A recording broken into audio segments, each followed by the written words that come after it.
Each prayer I said for your mother's soul cost me spiritual energy worth exactly $50, and I prayed 800 times. You do the math.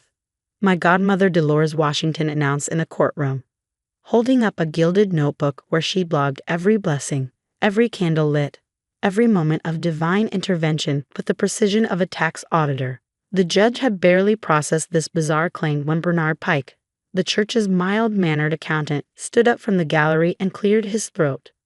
Your Honor, those prayer receipts match exactly with the dates Mrs. Washington withdrew funds from the deceased's memorial donation account. As 200 members of our congregation turned to stare at Dolores in horror, I wondered how many other grieving families she turned into spiritual ATMs. The courtroom felt like Sunday service gone wrong. Half our church packed into the gallery, Bibles clutched like shields, watching their beloved prayer warrior get exposed as something far more sinister. Dolores stood at the plaintiff's table in her finest church dress, the purple one with gold trim she wore when she wanted to remind everyone of her status as First Lady of the Prayer Circle. Brother Pike, Judge Evelyn Carter said slowly, as if testing the weight of each word, "Are you saying Mrs. Washington had access to church funds?" Bernard Pike, who quietly managed Grace Baptist Church's books for 30 years, looked like he'd rather be anywhere else. But he stepped forward with the determination of a man who finally found the courage to speak truth to power. Not just access, Your Honor. She was a co-signer on the Memorial Fund accounts. When Sister Patricia Jordan passed, her estate donated $100,000 to establish a fund for grieving families. Mrs. Washington has been redirecting those funds. That's a lie. Dolores shrieked, her carefully crafted spiritual persona cracking like communion wafers. I am a woman of God. I've served this community for 40 years. Serve yourself, more like, someone muttered from the gallery, earning a sharp look from the bailiff. I sat next to my lawyer, Veronica Steele, trying to process how we'd gotten here. 6 months ago, I'd been a normal 22-year-old college student grieving my mother's death from cancer. Now I was in court because my godmother, the woman who'd held me at my baptism, who taught me Sunday school, who'd promised my dying mother she'd look after me, was trying to bill me for prayers. Let's establish some context, Judge Carter said. Miss Jordan, can you explain your relationship with Mrs. Washington?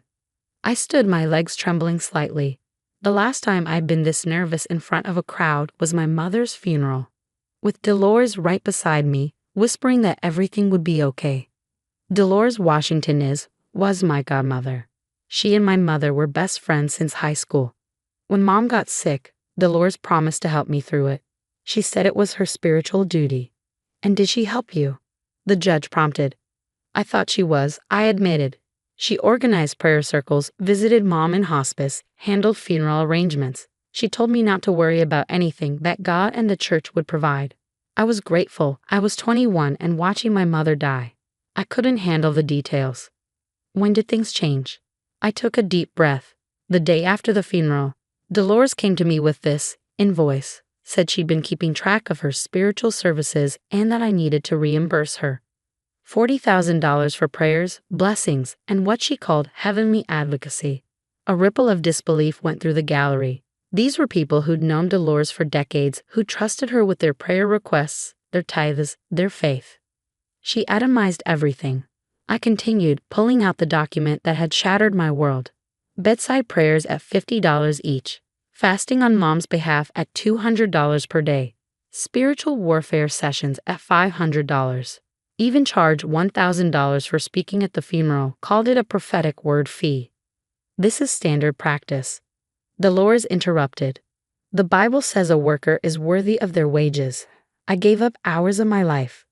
Your Honor, Veronica stood smoothly. We'd like to point out that Mrs. Washington is not an ordained minister. She has no theological training, no certification, no actual basis for charging for religious services. She's what's known in the community as a church mother, an honorary title based on age and attendance, not authority. I have a calling. Dolores shot back. God speaks through me. These children today don't understand the old ways, the power of intercession. The power of your bank account, you mean? Bernard Pike said quietly, but his words carried. He pulled out a thick folder. Your Honor, I've been suspicious of Sister Washington's activities for years. but I couldn't prove anything until she got greedy with the Jordan Memorial Fund. Judge Carter gestured for him to continue. Bernard opened his folder with the reverence of someone handling scripture. Patricia Jordans will left $100,000 to establish the Patricia Jordan Memorial Fund at Grace Baptist Church. The fund was supposed to help grieving families with funeral costs, provide counseling, and support those dealing with loss. Mrs. Washington volunteered to co-administer it, said it was her way of honoring her best friend. He pulled out bank statements. In 6 months, she's withdrawn $40,000. Every withdrawal matches a date she claimed she provided spiritual services to Maya Jordan. She was literally billing the daughter while stealing from the mother's memorial fund. The gallery erupted. Church members were on their feet, voices raised in anger and disbelief. Someone shouted, "Sister Washington, how could you?" Another voice called out, "That's blood money." "Order." Judge Carter banged her gavel. "I'll clear this courtroom, if I have to." When quiet returned, Bernard continued, his voice heavy with disappointment. "But that's not all. I went back through 5 years of church records. Every time someone in our congregation lost a loved one, donations would spike, people giving in memory of the deceased. And every time, Mrs. Washington would find ways to access those funds. A grieving widower's donation would become pastoral discretionary spending. A memorial fund would be depleted for administrative costs, always just vague enough to avoid scrutiny. How much? Judge Carter asked quietly. Over 5 years? At least $300,000. The number hung in the air like incense, choking and heavy. I looked at Dolores, searching for the woman who'd taught me to sing Jesus Loves Me, who'd braided my hair for Easter Sunday, who'd held my mother's hand as she took her last breath. All I saw was a stranger in familiar clothes. "Mrs. Washington," Judge Carter's voice could have frozen holy water. "Do you have receipts for these spiritual services? Any documentation beyond your personal notebook?" Dolores clutched her gilded notebook like a lifeline. "This is my record. Every prayer, every fast, every moment of intercession. The Lord knows." "The Lord may know, but the law requires more than divine testimony," the judge said dryly. "Do you have any actual evidence that these services were requested, agreed upon, or have any legitimate basis for payment?" "The Bible says." "We're not in church, Mrs. Washington. We're in a court of law. And in this court, billing someone for prayers is fraud, especially when you're simultaneously stealing from a fund meant to help them." I raised my hand like I was back in Dolores's Sunday school class. "Your Honor, there's something else." Mom kept recordings on her phone, voice memos for me to have after she was gone. She recorded one of Dolores's visits. Veronica handed over my phone, already cued to the recording. My mother's weak voice filled the courtroom. "Dolores, promise me you'll take care of Maya.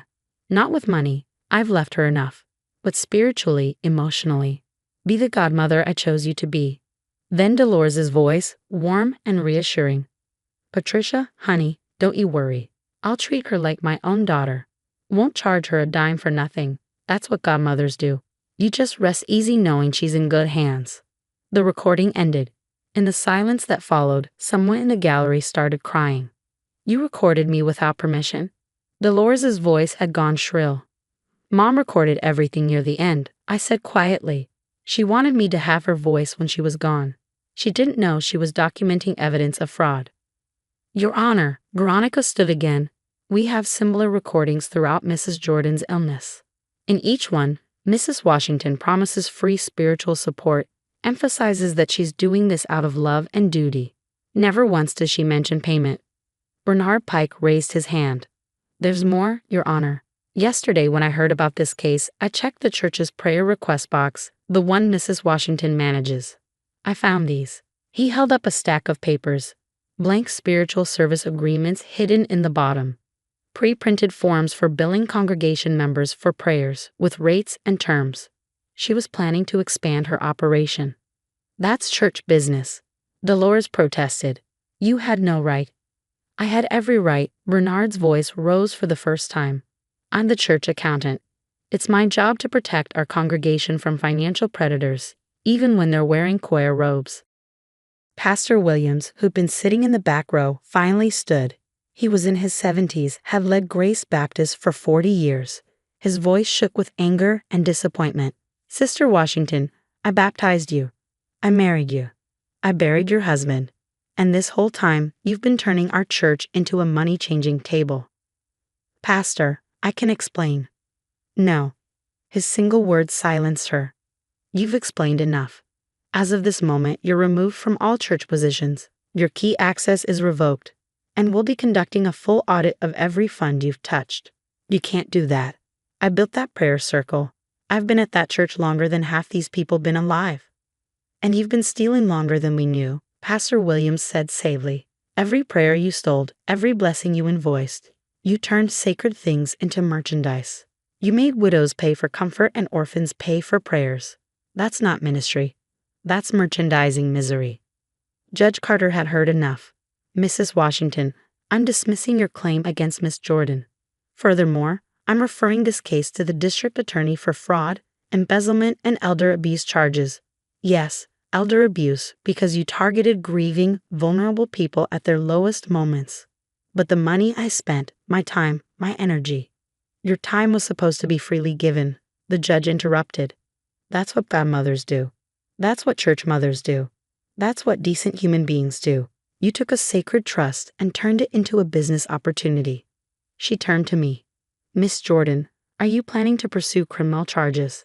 I looked at Dolores, really looked at her. She seemed smaller now, stripped of her spiritual authority. Just a woman who'd let greed corrupt something beautiful. I want the money returned to the memorial fund. All of it, and I want her to get help, because something made her think this was okay. Generous of you, Judge Carter noted. Mrs. Washington, you're ordered to repay the $40,000 to the memorial fund immediately. The criminal investigation will proceed separately, and I strongly suggest you seek both legal counsel and spiritual counseling. Real counseling, not the kind you've been selling. As the bailiff escorted Dolores out, she turned to me one last time. Your mother would be ashamed of you, taking down a woman of God like this. I met her gaze steadily. My mother would be heartbroken that her best friend tried to charge me for grieving her death. But she'd be proud that I stood up to you.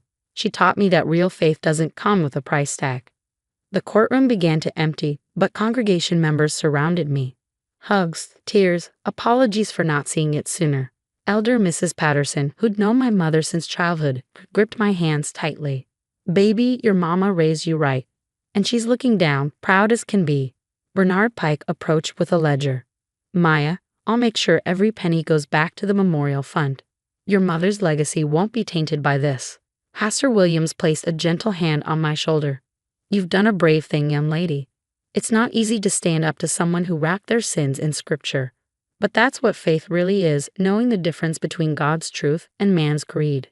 As I left the courthouse, Veronica walked beside me. How are you feeling? Sad, I admitted. I lost my mom 6 months ago. Today I lost the godmother I thought I had. But at least now I know the truth. What will you do now? I thought about it. Mom's memorial fund. I want to be involved. Make sure it actually helps grieving families. Free support groups, free counseling, free everything. The way it should be.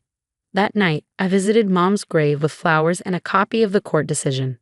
The cemetery was quiet, peaceful in a way Dolores's prayer sessions never were. Hey Mom, I said, arranging the flowers. Dolores tried to charge me for missing you. Can you believe that? $40,000 for prayers, like talking to God, is a billable hour. The wind rustled through the trees and I could almost hear her laugh. That bright, free sound that no amount of money could buy.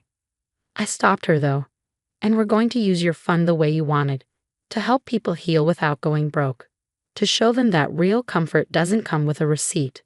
I stayed until sunset, not praying in Dolores's performative way, but simply sitting with my grief and my memories. Free of charge, beyond price, the way love was supposed to be. As I walked back to my car, my phone buzzed with messages from church members, some sharing their own stories of Dolores's manipulation, others offering genuine support, meals, company, prayers that came from the heart instead of an invoice. One message stood out from a number I didn't recognize. I'm Dolores's daughter. I'm sorry for what she did. She wasn't always like this. Grief and greed changed her. Thank you for stopping her before she destroyed more families. I thought about responding, then decided to wait. Forgiveness, like real faith, couldn't be rushed or purchased. It had to come freely in its own time. The $40,000 would go back to helping grieving families. Dolores would face justice for her crimes. And somewhere in heaven, I hoped my mother was at peace, knowing her daughter had learned the difference between faith and fraud, between love and ledgers. Some things were sacred, and sacred things should never, ever come with a bill. The funeral home smelled like lilies and lies. I stood at the back of the room, watching strangers shake hands and murmur condolences about a man they barely knew. My father. Stuart Snyder. The man I'd spent the last 3 years watching die, one labored breath at a time. My name is Anna, and I'm the daughter who stayed. Anna, honey, you look exhausted. Mrs. Peterson from next door squeezed my arm. You did everything you could. I nodded, forcing a smile. Everything.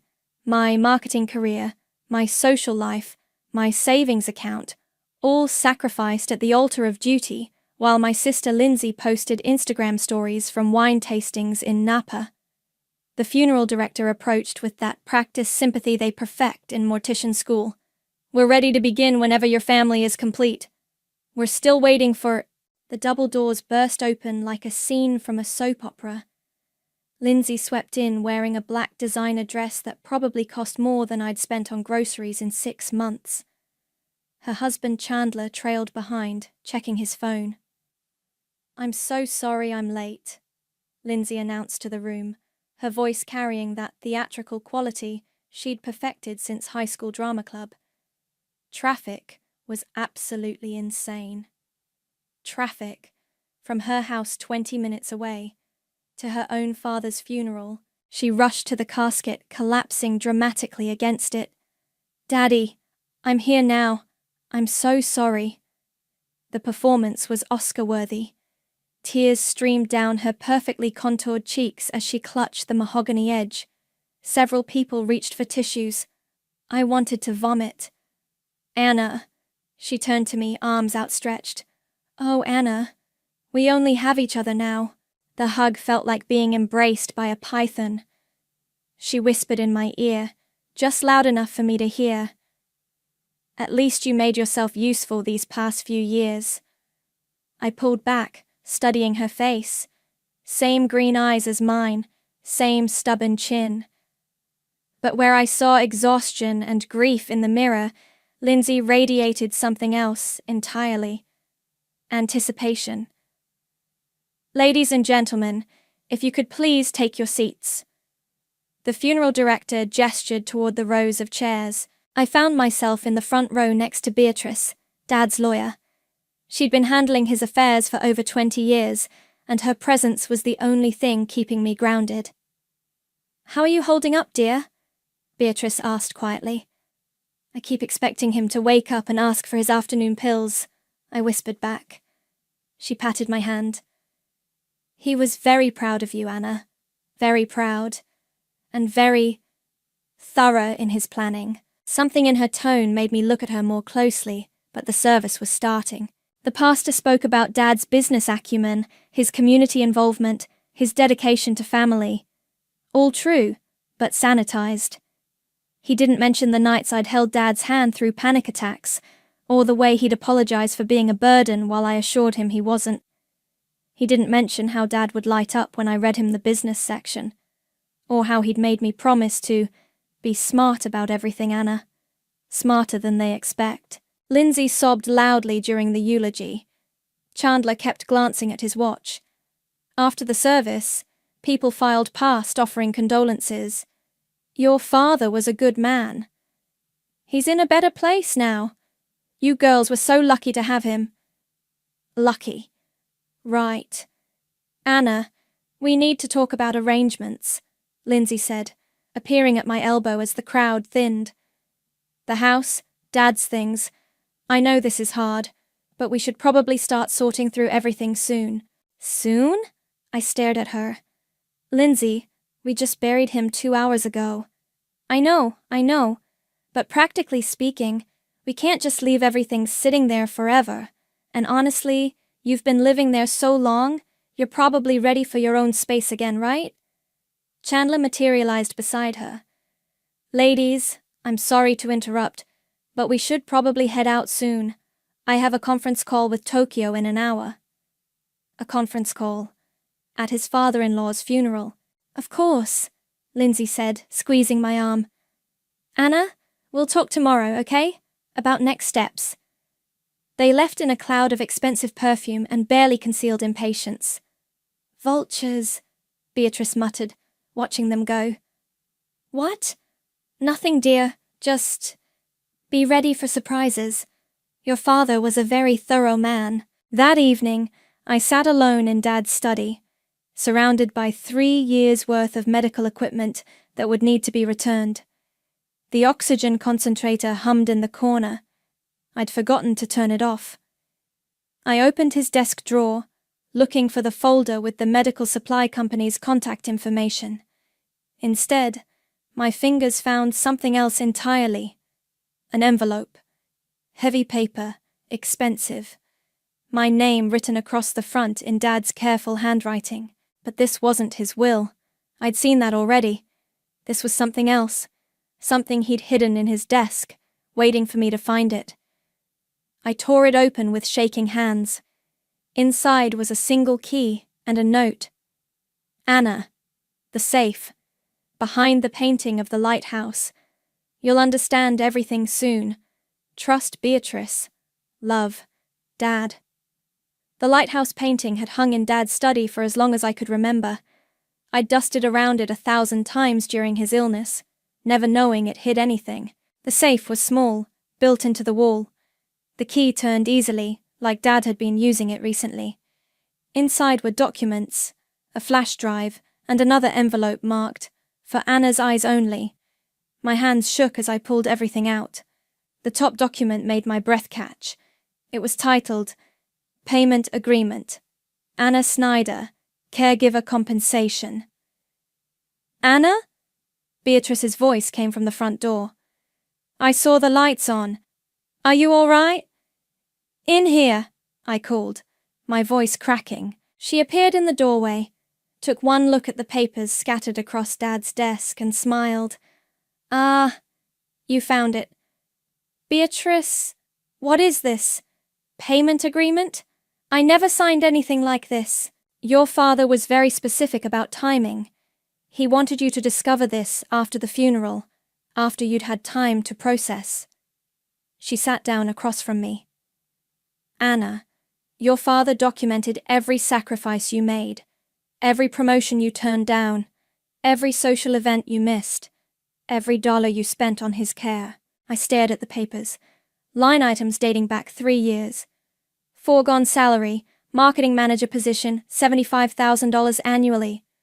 Personal expenses related to patient care, $12,147.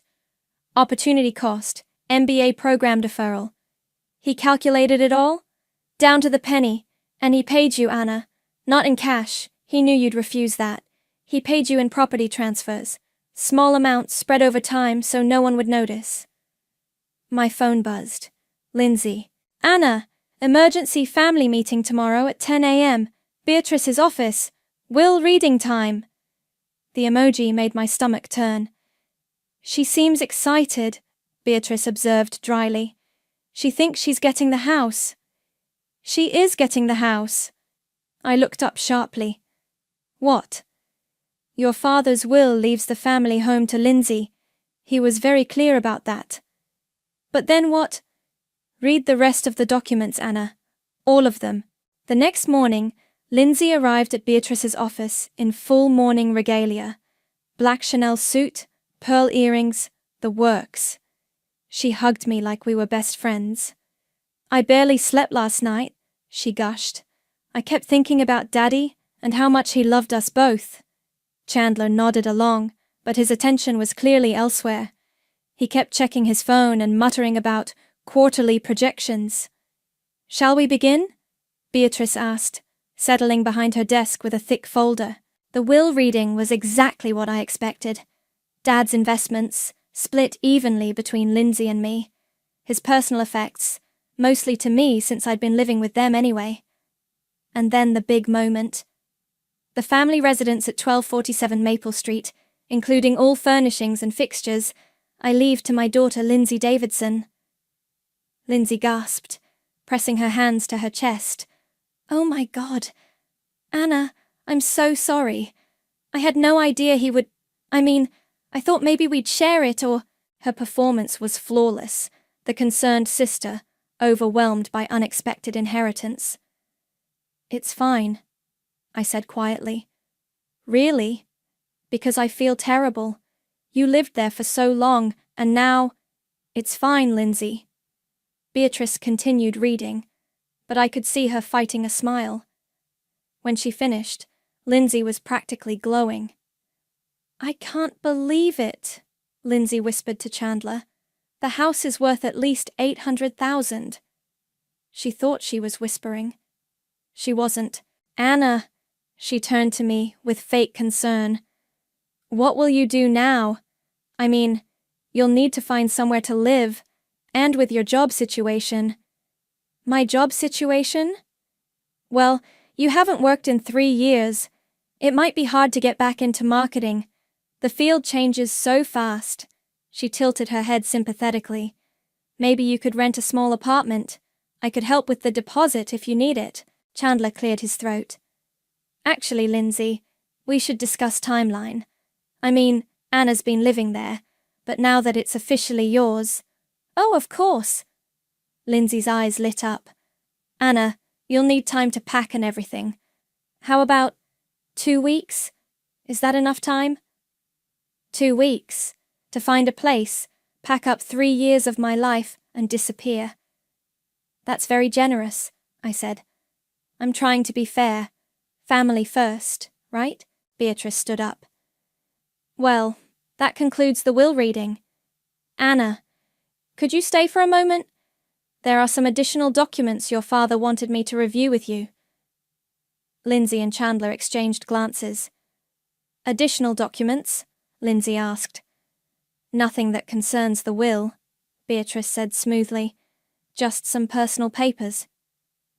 After they left, Beatrice locked the door and returned to her desk. How do you feel?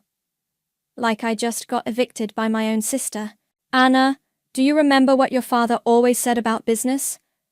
Never show your hand until you're ready to play it. Exactly. She pulled out a new folder, much thicker than the will.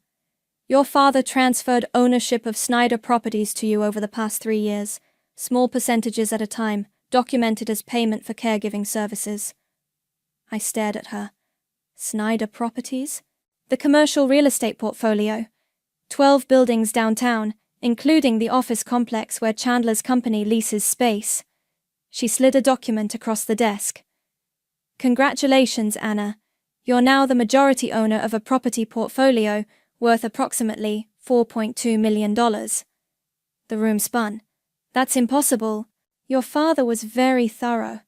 Every transfer was legal, properly documented, and filed with the county.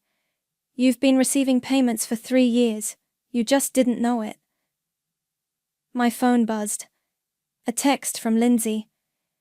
Talk to Chandler. 2 weeks is actually too long. Can you be out by Friday? We want to start renovations ASAP. Thanks for understanding. I showed the text to Beatrice. Well, she said, I suppose it's time to let your sister know that her husband's office lease is up for review. Friday morning came faster than I expected. I stood in Dad's bedroom, my bedroom for the past 3 years, surrounded by boxes and the ghosts of sleepless nights. This is insane, Alea said, taping up another box. She's literally kicking you out of your own home. My best friend since college had driven over at 6 a.m. with coffee and packing supplies. She'd been furious when I told her about the eviction. It's not my home anymore, I said, folding Dad's favorite sweater. Legally, it's hers. Legally, she's a bitch. A car door slammed outside. Through the window, I watched Lindsay stride up the walkway in designer jeans and a cashmere sweater. She had a clipboard. She brought a clipboard, Alea muttered, to evict her own sister. The front door opened without a knock. Anna, how's the packing going?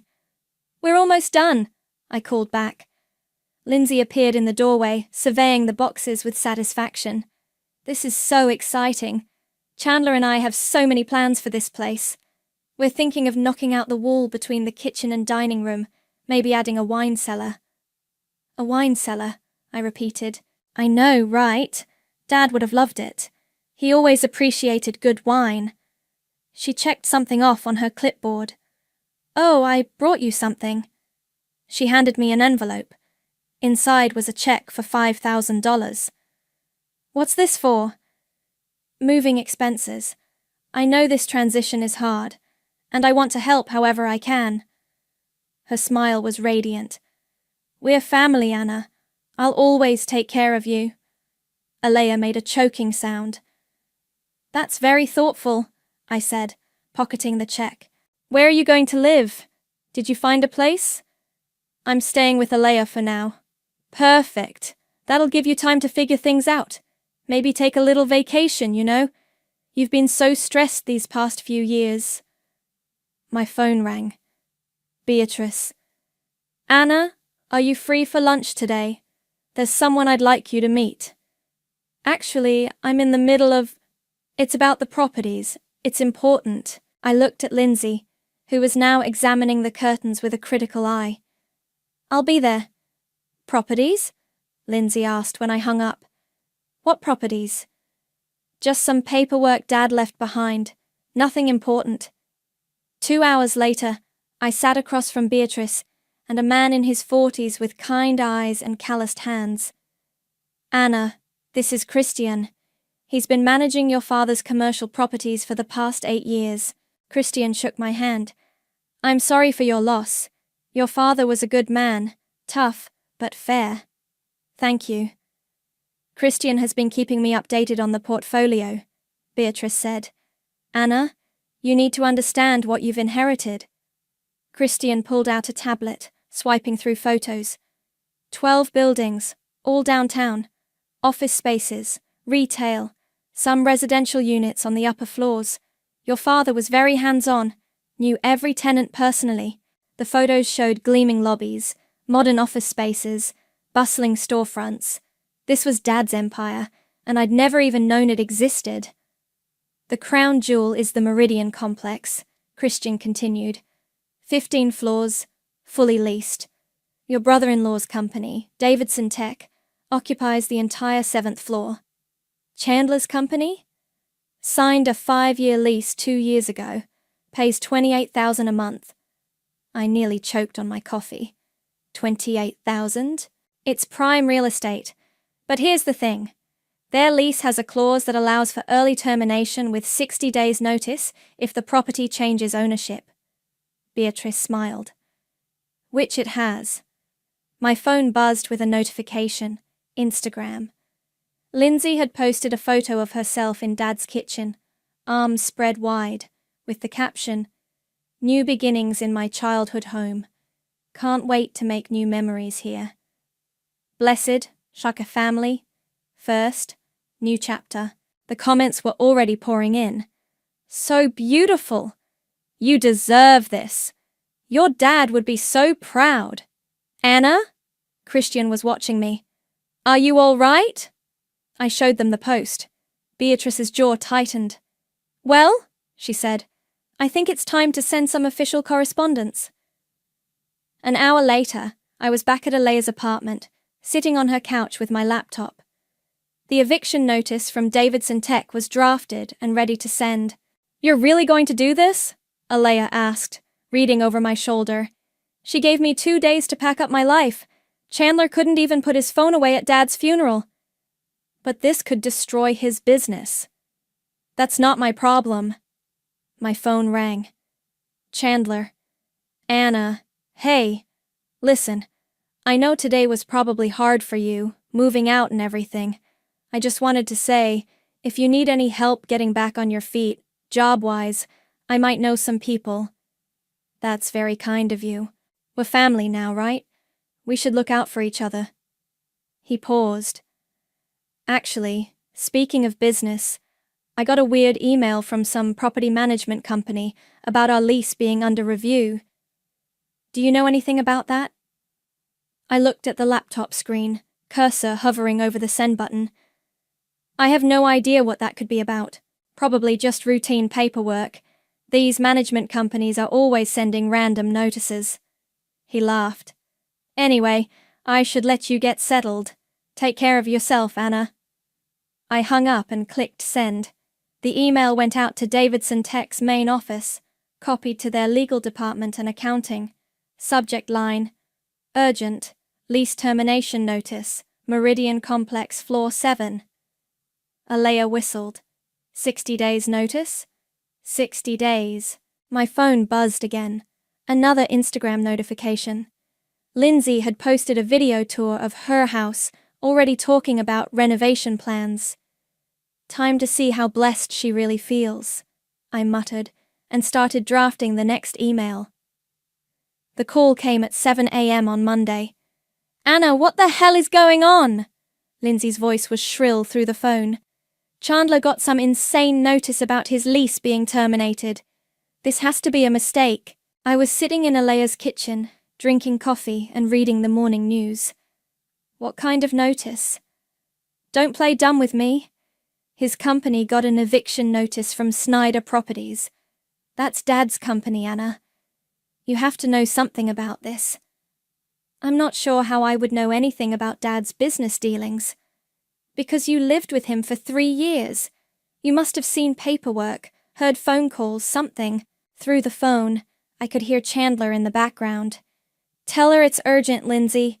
We need to find out who's running things now. Anna, please. Chandler's freaking out. This could ruin his business.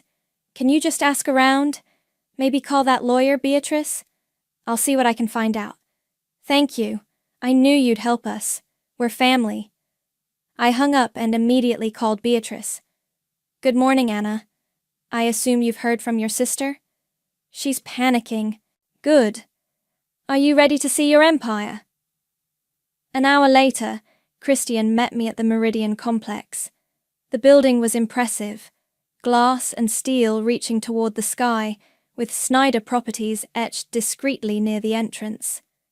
Your father bought this building in 1998, Christian explained as we rode the elevator to the top floor. Paid $2 million for it. It's worth $12 million now. The executive office on the 15th floor took my breath away. Floor-to-ceiling windows overlooked the entire downtown area. Dad's desk sat in the center, still covered with his papers. He came here every week until he got too sick, Christian said.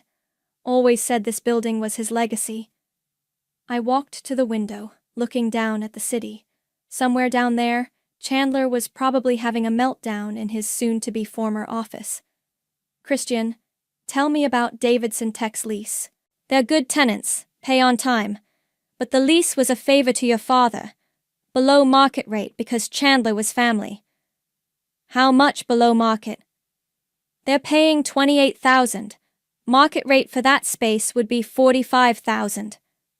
So Dad had been subsidizing Chandler's business to the tune of $200,000 a year. And Lindsay had the nerve to kick me out with 2 days' notice. There's something else, Christian said, pulling out a folder. Your father left specific instructions about each tenant. Most of them get renewed automatically. But Davidson Tech... He showed me a handwritten note in Dad's careful script. Review annually. If Anna is not treated with respect and care by family, terminate immediately. I stared at the note. He knew. Your father was a smart man. He saw how they treated you. My phone buzzed. A text from Lindsay. Anna, can you meet us for lunch? Chandler wants to talk to you about the lease thing. Maybe you can help us figure out who to contact? Tell them I'll meet them at Romano's at noon, I told Christian. Are you sure you're ready for this? No, but I'm doing it anyway. Romano's was crowded, but I spotted them immediately. Lindsay was gesticulating wildly while Chandler stared at his phone with a grim expression. Anna! Lindsay jumped up, hugging me tightly. Thank God you're here. This whole thing is insane. I sat down across from them. Chandler looked like he hadn't slept. Anna, I need to ask you directly, he said.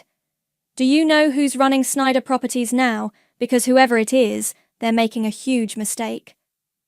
What makes you think it's a mistake?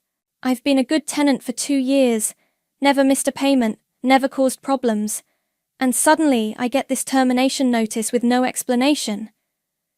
Maybe they want to raise the rent. They're not offering to renegotiate, they want us out. Period. He rubbed his forehead. I've got 30 employees, Anna. If I can't find new office space in 60 days, I'll have to lay people off. Lindsay reached across the table, grabbing my hand. Anna, you have to help us. I know we haven't always been close, but we're sisters. Family helps family. Like when you gave me 2 days to move out? That's different. That was about the house, and this is about business. Exactly. Chandler leaned forward. This is someone's livelihood we're talking about. My employees have families, mortgages. This isn't just about me. I looked at them both. Lindsay with her pleading eyes and designer handbag, Chandler with his expensive watch and genuine panic. I'll make some calls, I said finally. Really? Lindsay's face lit up. Oh, Anna. Thank you. I knew you'd come through for us. Don't thank me yet. I said I'd make calls, not that I could fix anything. After lunch, I drove back to the Meridian complex. Christian was waiting in the lobby with a stack of papers. How did it go? They have no idea. Are you having second thoughts? I looked around the lobby, marble floors, crystal chandeliers, the quiet hum of successful business. Dad had built this. He'd trusted me with it. Christian, I want you to draft a formal letter to Davidson Tech. Make it clear that the lease termination stands. No negotiations, no extensions. Are you sure? I'm sure, and I want to schedule meetings with all the other tenants. It's time I introduce myself as the new owner. He nodded, making notes. There's one more thing. I found this in your father's desk. He handed me an envelope marked "For Lindsay" in Dad's handwriting. He left her a letter too? Apparently. It was with his personal papers, not the business files. I turned the envelope over in my hands. It was sealed, never opened. She never got this? Your father gave specific instructions. It was only to be delivered if she showed genuine remorse for how she treated you. I stared at the letter, wondering what Dad had written to his younger daughter, what final words he'd wanted to share. My phone rang. Lindsay again. Anna, did you make those calls yet? Chandler's been pacing around the house all afternoon. He's driving me crazy. I'm still working on it. Well, work faster. This is urgent. She hung up without saying goodbye. I looked at Christian. Schedule those tenant meetings for tomorrow and draft a press release announcing the change in ownership. What should it say? That Snyder Properties is under new management, and we're committed to working with tenants who share our values of respect, integrity, and family loyalty. And Davidson Tech? I held up Lindsay's letter, then dropped it in the trash can beside Dad's desk. Davidson Tech can start packing. I stood outside the house, Lindsay's house now, holding Dad's letter. 3 days had passed since I'd thrown it in the trash, but Christian had fished it out. Your father wanted her to have this, he'd said. Maybe it'll help her understand. Maybe I was an idiot for hoping. I rang the doorbell instead of using my old key. Lindsay answered wearing paint-splattered clothes and a bright smile. Anna! Perfect timing. Come see what we're doing with the kitchen. The space I'd cooked Dad's meals in for 3 years was unrecognizable. Cabinets torn out, walls knocked down, dust everywhere. Isn't it amazing? Lindsay gestured around the destruction. Open concept, just like I always dreamed. Chandler says it'll add at least $50,000 to the value. Where is Chandler? Upstairs, making calls. He's been on the phone all morning trying to find new office space. Her face fell. Anna, Did you find out anything about that lease situation? I pulled out the envelope. Actually, I found something else. Dad left you a letter. Her eyes widened. A letter? But the will reading, this was separate, personal. She took it with shaking hands, staring at her name in Dad's handwriting. When did he write this? I don't know. But Lindsay, before you read it, there's something I need to tell you. What? I'm the new owner of Snyder Properties. The letter fluttered to the floor. What did you say? Dad transferred ownership to me over the past 3 years, as payment for taking care of him. That's impossible. It's all documented, legal transfers properly filed. I own the buildings, including the one where Chandler's company leases space. Her face went through several emotions, confusion, disbelief, then something darker. You're lying. I'm not. You forged those documents. You and that lawyer, you're trying to steal Dad's business. Lindsay. No! She picked up the letter, waving it at me. This is fake too, isn't it? You wrote this, trying to make me feel guilty so I'll give you money. Footsteps thundered down the stairs. Chandler appeared, phone still pressed to his ear. I'll call you back, he said, hanging up. Anna? Thank God you're here. I just talked to 3 different property management companies, and nobody knows anything about Snyder Properties. It's like the company doesn't exist. It exists, I said quietly. Then who's running it? Because I need to talk to them immediately. I found office space across town, but the lease is twice what I'm paying now. My business can't survive that kind of increase. Lindsay was staring at me with growing horror. Tell him, Anna. Tell him what you just told me. Tell me what? I looked at Chandler. This man who'd checked his phone at his father-in-law's funeral, who'd pressured his wife to evict me with 2 days' notice, who'd been getting a sweetheart deal on his lease for 2 years without ever acknowledging it.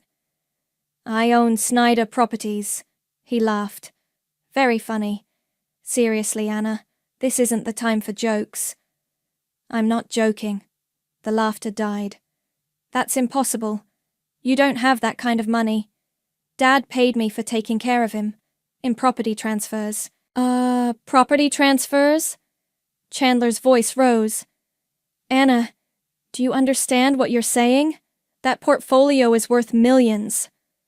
4.2 million, to be exact. Lindsay sank into a chair, still clutching the unopened letter. This can't be happening. It is happening. And Chandler, your lease termination stands. 60 days, no extensions, no negotiations. You can't do this to me. I can do whatever I want, it's my property. But why? I never did anything to you. You want a list? You couldn't put your phone away at Dad's funeral. You pressured Lindsay to kick me out with 2 days' notice. You've been paying below market rent for 2 years and never once thanked Dad for the favor. Below market? I researched comparable spaces. You're paying $28,000. Market rate is $45,000. His face went white. Stuart was subsidizing my rent? $200,000 a year. And you repaid that kindness by treating his daughter like garbage. Chandler turned to Lindsay. Did you know about this? Of course I didn't know. She stood up, the letter falling again. Anna, you can't destroy Chandler's business because you're mad at me. Watch me. This is insane. You're destroying our family over what? Hurt feelings. I'm not destroying anything. I'm running a business. Dad's business. The way he would have wanted. Dad would have wanted us to work together. Then maybe you should have thought about that before you threw me out of my home. Chandler was pacing now, running his hands through his hair. Anna, please, be reasonable. I have employees depending on me. Families with kids. You have 60 days to figure it out. That's not enough time. It was enough time for me to pack up 3 years of my life. Lindsay picked up the letter again, tearing it open with shaking hands. She read silently, her face crumbling with each line. What does it say? Chandler asked. She looked up at me, tears streaming down her face. He knew. He knew exactly what kind of person I am. Lindsay. He wrote this 6 months ago.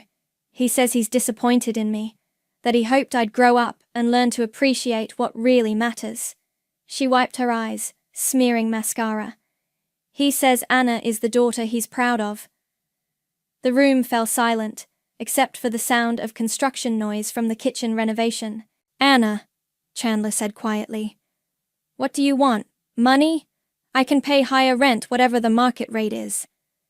I don't want your money. Then what?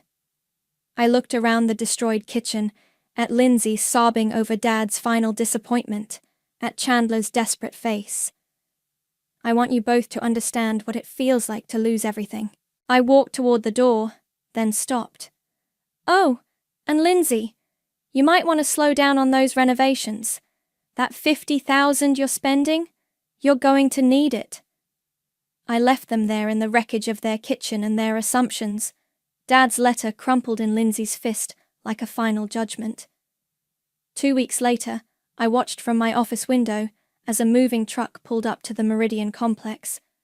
Davidson Tech was finally packing up. The other tenants are asking questions, Christian said, setting a stack of lease renewals on my desk. Word's getting around about the eviction. What kind of questions? Whether they're safe, whether you're planning to clean house. My phone buzzed with notifications. Social media alerts I'd set up to monitor Lindsay's accounts. She'd been posting regularly about the family crisis and her heartless sister. The latest post showed her at some charity luncheon. Even in difficult times, we must support our community. Some people choose revenge, but I choose love. A family first. Stay strong. The comments were brutal. Half the people supported her, calling me greedy and vindictive. The other half had clearly done their research and were calling her out for abandoning Dad. Anna? Alea's voice came from the doorway. We need to talk. She looked serious. I nodded to Christian, who gathered his papers and left. What's wrong? You are. Alea sat down across from me. I just spent an hour on the phone with my mom, who heard from her book club that you're some kind of evil property mogul destroying local businesses. That's ridiculous. Is it? Because from where I'm sitting, you're starting to look like the villain in this story. I'm not the villain. Lindsay kicked me out of my own home, and now you're destroying her husband's business. Anna, Chandler's laying off 15 people today. 15 families losing their income because you're mad at your sister. The words hit like a slap. That's not my fault. Isn't it? You could have worked something out, raised his rent, extended the lease, something. Instead, you chose the nuclear option. He chose the nuclear option when he pressured Lindsay to evict me. Anna, listen to yourself. You sound like... She paused. Like what? Like someone I don't recognize. Before I could respond, my phone rang. Unknown number. Anna, this is Marcus from Davidson Tech. I worked for Chandler. I'm sorry, but I can't discuss. Please, just listen. I have 3 kids. My wife's pregnant with our 4th. I've been with the company for 5 years, and now I'm out of a job because of some family feud I don't understand. My stomach twisted. I'm sorry you're caught in the middle of this. Are you? Because it doesn't feel like you're sorry. It feels like you don't care who gets hurt as long as you get revenge. He hung up before I could respond. Aaliyah was watching me carefully. How many more calls like that are you going to get? I didn't start this. No, but you're sure as hell finishing it. She leaned forward. Anna, I've been your friend for 12 years. I watched you sacrifice everything for your dad, and I was proud of you. But this isn't justice. This is just cruelty. They were cruel to me first, and that makes it okay? My office door burst open. Lindsay stormed in, followed by a flustered-looking security guard. I'm sorry, Miss Anna. She said she was family. It's fine, Marcus. You can go. Lindsay looked terrible. Dark circles under her eyes, hair unwashed, wearing the same clothes from yesterday's Instagram post. You have to stop this, she said without preamble. Stop what? Chandler's company is finished. He can't afford the new lease, and no bank will give him a loan to relocate. 20 years of building that business, gone. That sounds like a him problem. It's a me problem too. We're going to lose everything, Anna. The house, our savings, everything. Alea stood up. I should go. No, stay, Lindsay said. Maybe you can talk sense into her. Anna's destroying our entire family over hurt feelings. Hurt feelings? I stood up so fast my chair rolled backward. You think this is about hurt feelings? What else would you call it? I'd call it consequences. You spent 3 years ignoring Dad while I gave up my career to take care of him. You showed up late to his funeral, kicked me out of my home, and now you're surprised there's a price to pay? I never meant for things to go this far. What did you think would happen? That I'd just disappear quietly and let you live happily ever after in Dad's house? Lindsay collapsed into the chair Alea had vacated. I read his letter.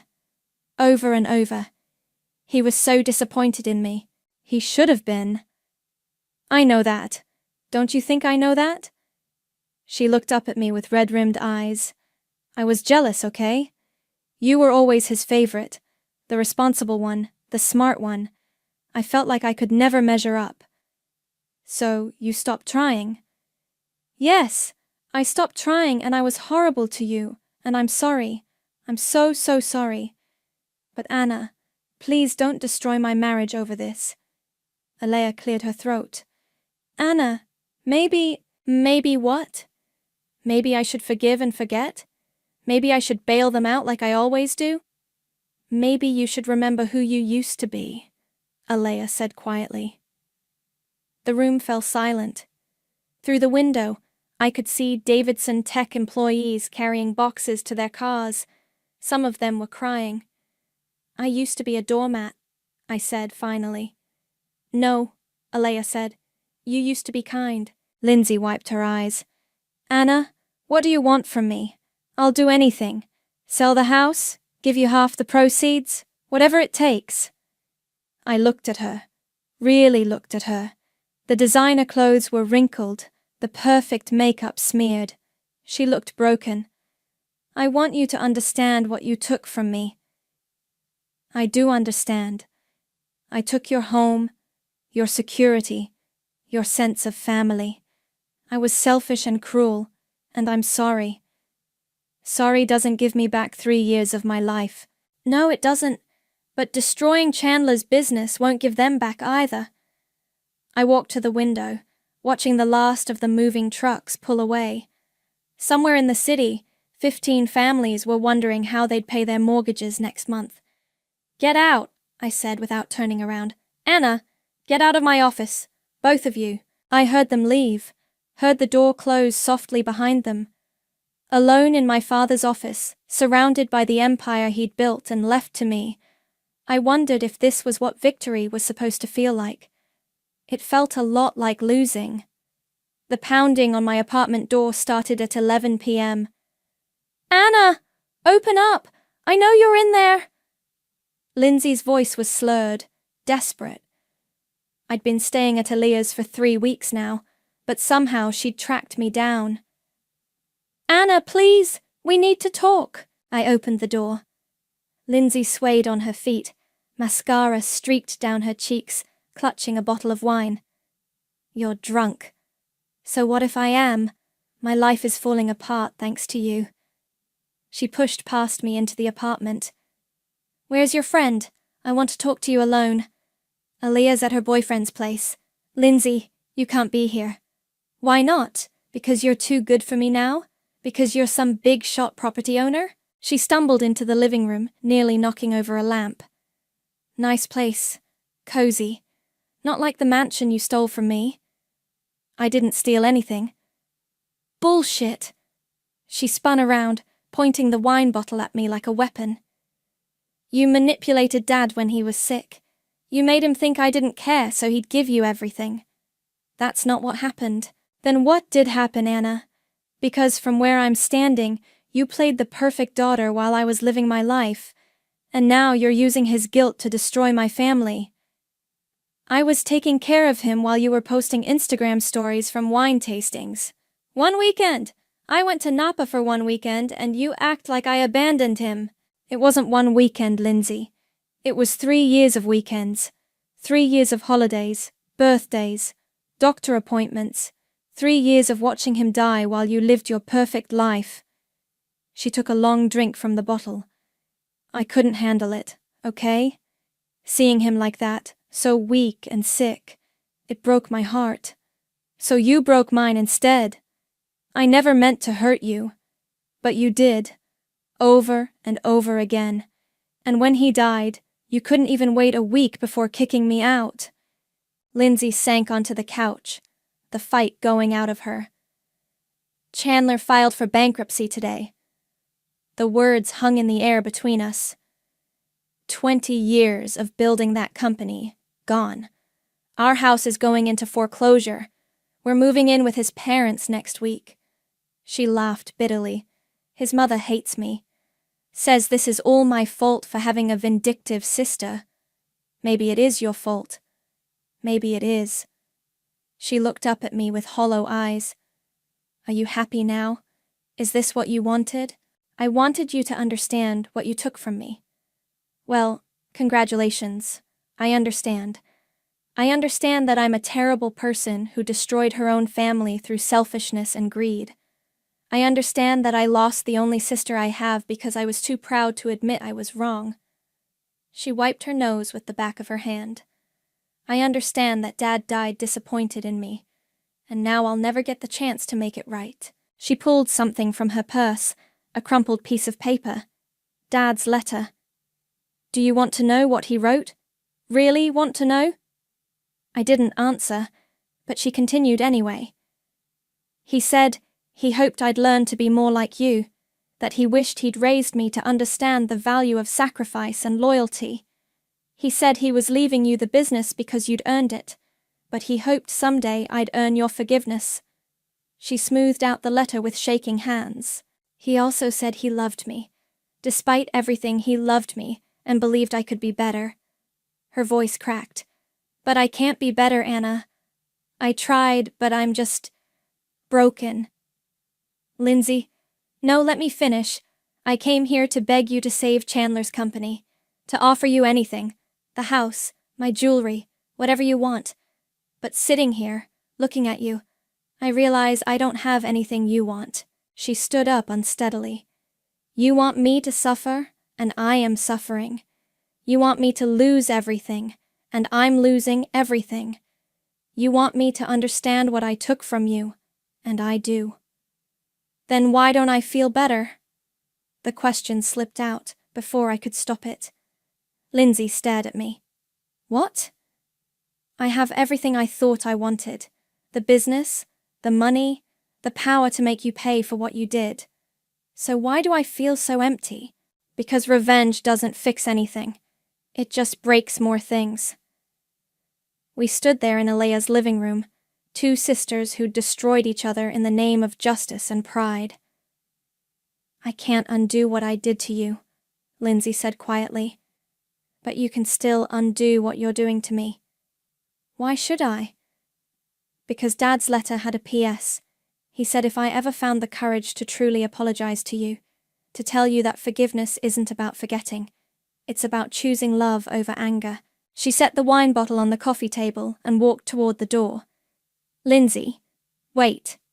She turned back, hope flickering in her eyes. I need time to think. The hope died. How much time? I don't know. She nodded, understanding. For what it's worth, Anna, I'm proud of you. You became everything Dad hoped you'd be. Everything I should have been. After she left, I sat alone in the dark apartment, holding Dad's letter. At the bottom, in his careful handwriting, was the postscript Lindsay had mentioned. But there was more. Another line she hadn't read aloud. Anna, you have the power to heal this family or destroy it completely. Choose wisely. Love, Dad. I folded the letter and reached for my phone. Beatrice answered on the second ring. Anna, it's quite late. I need you to draft some documents. Tonight. What kind of documents? I looked out the window at the city lights, thinking about 15 families without jobs, about Lindsay crying in her empty house, about Dad's final wish for his daughters. A new lease agreement for Davidson Tech, market rate, but with a payment plan. And Beatrice? Yes? Make it retroactive. Chandler can have his company back. The call came at 6 a.m. Anna, what the hell did you do? Chandler's voice was shaking. I was already dressed, sitting in my car outside the Meridian complex, with a box of Dad's personal items from the office. I gave you your company back. The lease agreement, it's real? This isn't some kind of joke? It's real. Market rate, payment plan for the back rent. Your employees can come back to work Monday. Silence. Then, why? Because 15 families didn't deserve to suffer for our family drama. Anna, thank you. I don't know how to. Don't thank me yet. We need to talk. All of us. Today. Lindsay's still asleep. She cried herself sick last night after she got home from your place. Wake her up. 1 hour, my office. I hung up and walked into the building. The security guard nodded respectfully. Morning, Ms. Anna. You're here early. Big day, Marcus. In Dad's office, I arranged 3 chairs around the desk and waited. They arrived exactly on time. Lindsay looking fragile in yesterday's clothes, Chandler nervous, but hopeful. Sit down. They sat like children, called to the principal's office. Chandler, your company is saved. Your employees get their jobs back. The lease is reinstated with a payment plan for what you owe. His shoulders sagged with relief. Anna, I can't tell you what this means. I'm not finished. I opened the box on my desk, pulling out Dad's business journals. These are Dad's notes from the past 5 years. Every business decision, every tenant interaction, every family conversation he thought was important. I opened one to a bookmarked page. December 15th, 3 years ago. Gave Chandler below-market lease as wedding gift. Hope he appreciates family discount. Chandler's face reddened. March 8th, 2 years ago. Anna missed another job interview to take me to chemo. Lindsay posted photos from Miami vacation same day. Lindsay flinched. June 20th last year. Chandler complained about office temperature at Sunday dinner. Didn't ask about my health once. Anna looked exhausted. I closed the journal. He documented everything. Every kindness ignored, every sacrifice unnoticed, every time you both chose convenience over family. Anna, Lindsay started. I'm still not finished. I pulled out another document. This is Dad's original will, the one he wrote 5 years ago. I slid it across the desk. Lindsay picked it up with trembling hands. Everything split evenly. House, business, investments, 50-50. But that's not what happened, Chandler said. No, because Dad kept a record of every time you disappointed him, and every time I showed up. He changed his will piece by piece, transfer by transfer, until I'd earned what I inherited. Lindsay was crying again, but quietly this time. He gave you chances to prove you cared, and you didn't take them. So what happens now? Chandler asked. I stood up, walking to the window. Now you both have a choice. Chandler, you can run your business the way Dad would have wanted, with integrity, treating people fairly, remembering that success comes with responsibility. And if I don't? Then you'll find out how quickly a lease can be terminated for cause. He nodded, understanding. Lindsay, you can keep the house, but you're going to earn it. What do you mean? Dad's medical equipment is still in storage. I'm donating it to the hospice where he spent his last week. You're going to volunteer there. Every weekend. For a year. Anna, I can't. You can't handle seeing sick people. Then you'll learn, just like I had to learn. And if I refuse? Then the house goes on the market, and you can explain to Chandler's parents why you're staying with them permanently. She wiped her eyes. A year? A year. And Lindsay? No social media posts about your charity work. This isn't for your image, it's for your soul. Chandler reached for his wife's hand. We'll do it. Whatever you want. I don't want your compliance. I want your understanding. I turned back to them. Dad left us all something in those journals. Chandler, he wrote that you had potential to be a good man if you learned to see beyond yourself. Lindsay, he said you had a kind heart buried under all the selfishness. What did he say about you? Lindsay asked. I smiled sadly. That I was strong enough to carry the family's pain, but he worried I'd forget how to let it go. I walked back to the desk, pulling out one final document. This is a partnership agreement, equal shares in Snyder Properties, all three of us. They stared at me in shock. But Anna, Chandler said, you earned this. You sacrificed. I sacrificed for Dad, not for revenge. And Dad's final wish was for his family to heal. I picked up his last letter, reading the postscript again. He believed we could choose love over anger. Lindsay stood up slowly. You're giving us another chance. I'm giving us all another chance. But this is it, the only one. Mess this up, and you'll discover I can be just as ruthless as Dad when it comes to protecting what matters. What matters? Chandler asked. Family. Real family. The kind that shows up, pays attention, and puts each other first. Lindsay walked around the desk and hugged me. For the first time in years, it felt genuine. I won't let you down again, she whispered. Yes, you will. We all will. But maybe next time, we'll catch each other when we fall. I looked out at the city Dad had built his empire in, thinking about second chances and the price of forgiveness. Revenge had been satisfying for exactly as long as it took to realize it couldn't fill the hole that grief had carved in my heart. But this felt like something Dad would be proud of. So, I said, turning back to my partners, my family, let's get to work. The silk organza whispers through my fingers as I trim another precise curve. $10,000 worth of fabric, and my sister won't even let me see her wear it. The ironing spray's sharp chemical bite fills my tiny studio, mixing with the metallic taste of blood where I've been chewing my lip raw. My phone buzzes again. Mother. Third time today? I let it rattle against the cutting table while I line up another panel, pretending the vibrations don't set my teeth on edge. Chelsea, darling. Her voicemail drips like honey laced with arsenic. I know you're upset about the guest list situation, but Gemma really needs that second fitting by Thursday. Blair's team is planning the whole social media rollout around the dress reveal, and you know how these influencer schedules are. We can't risk disappointing her. She has over 2 million followers. The iron hisses as I press another seam. Temperature too high.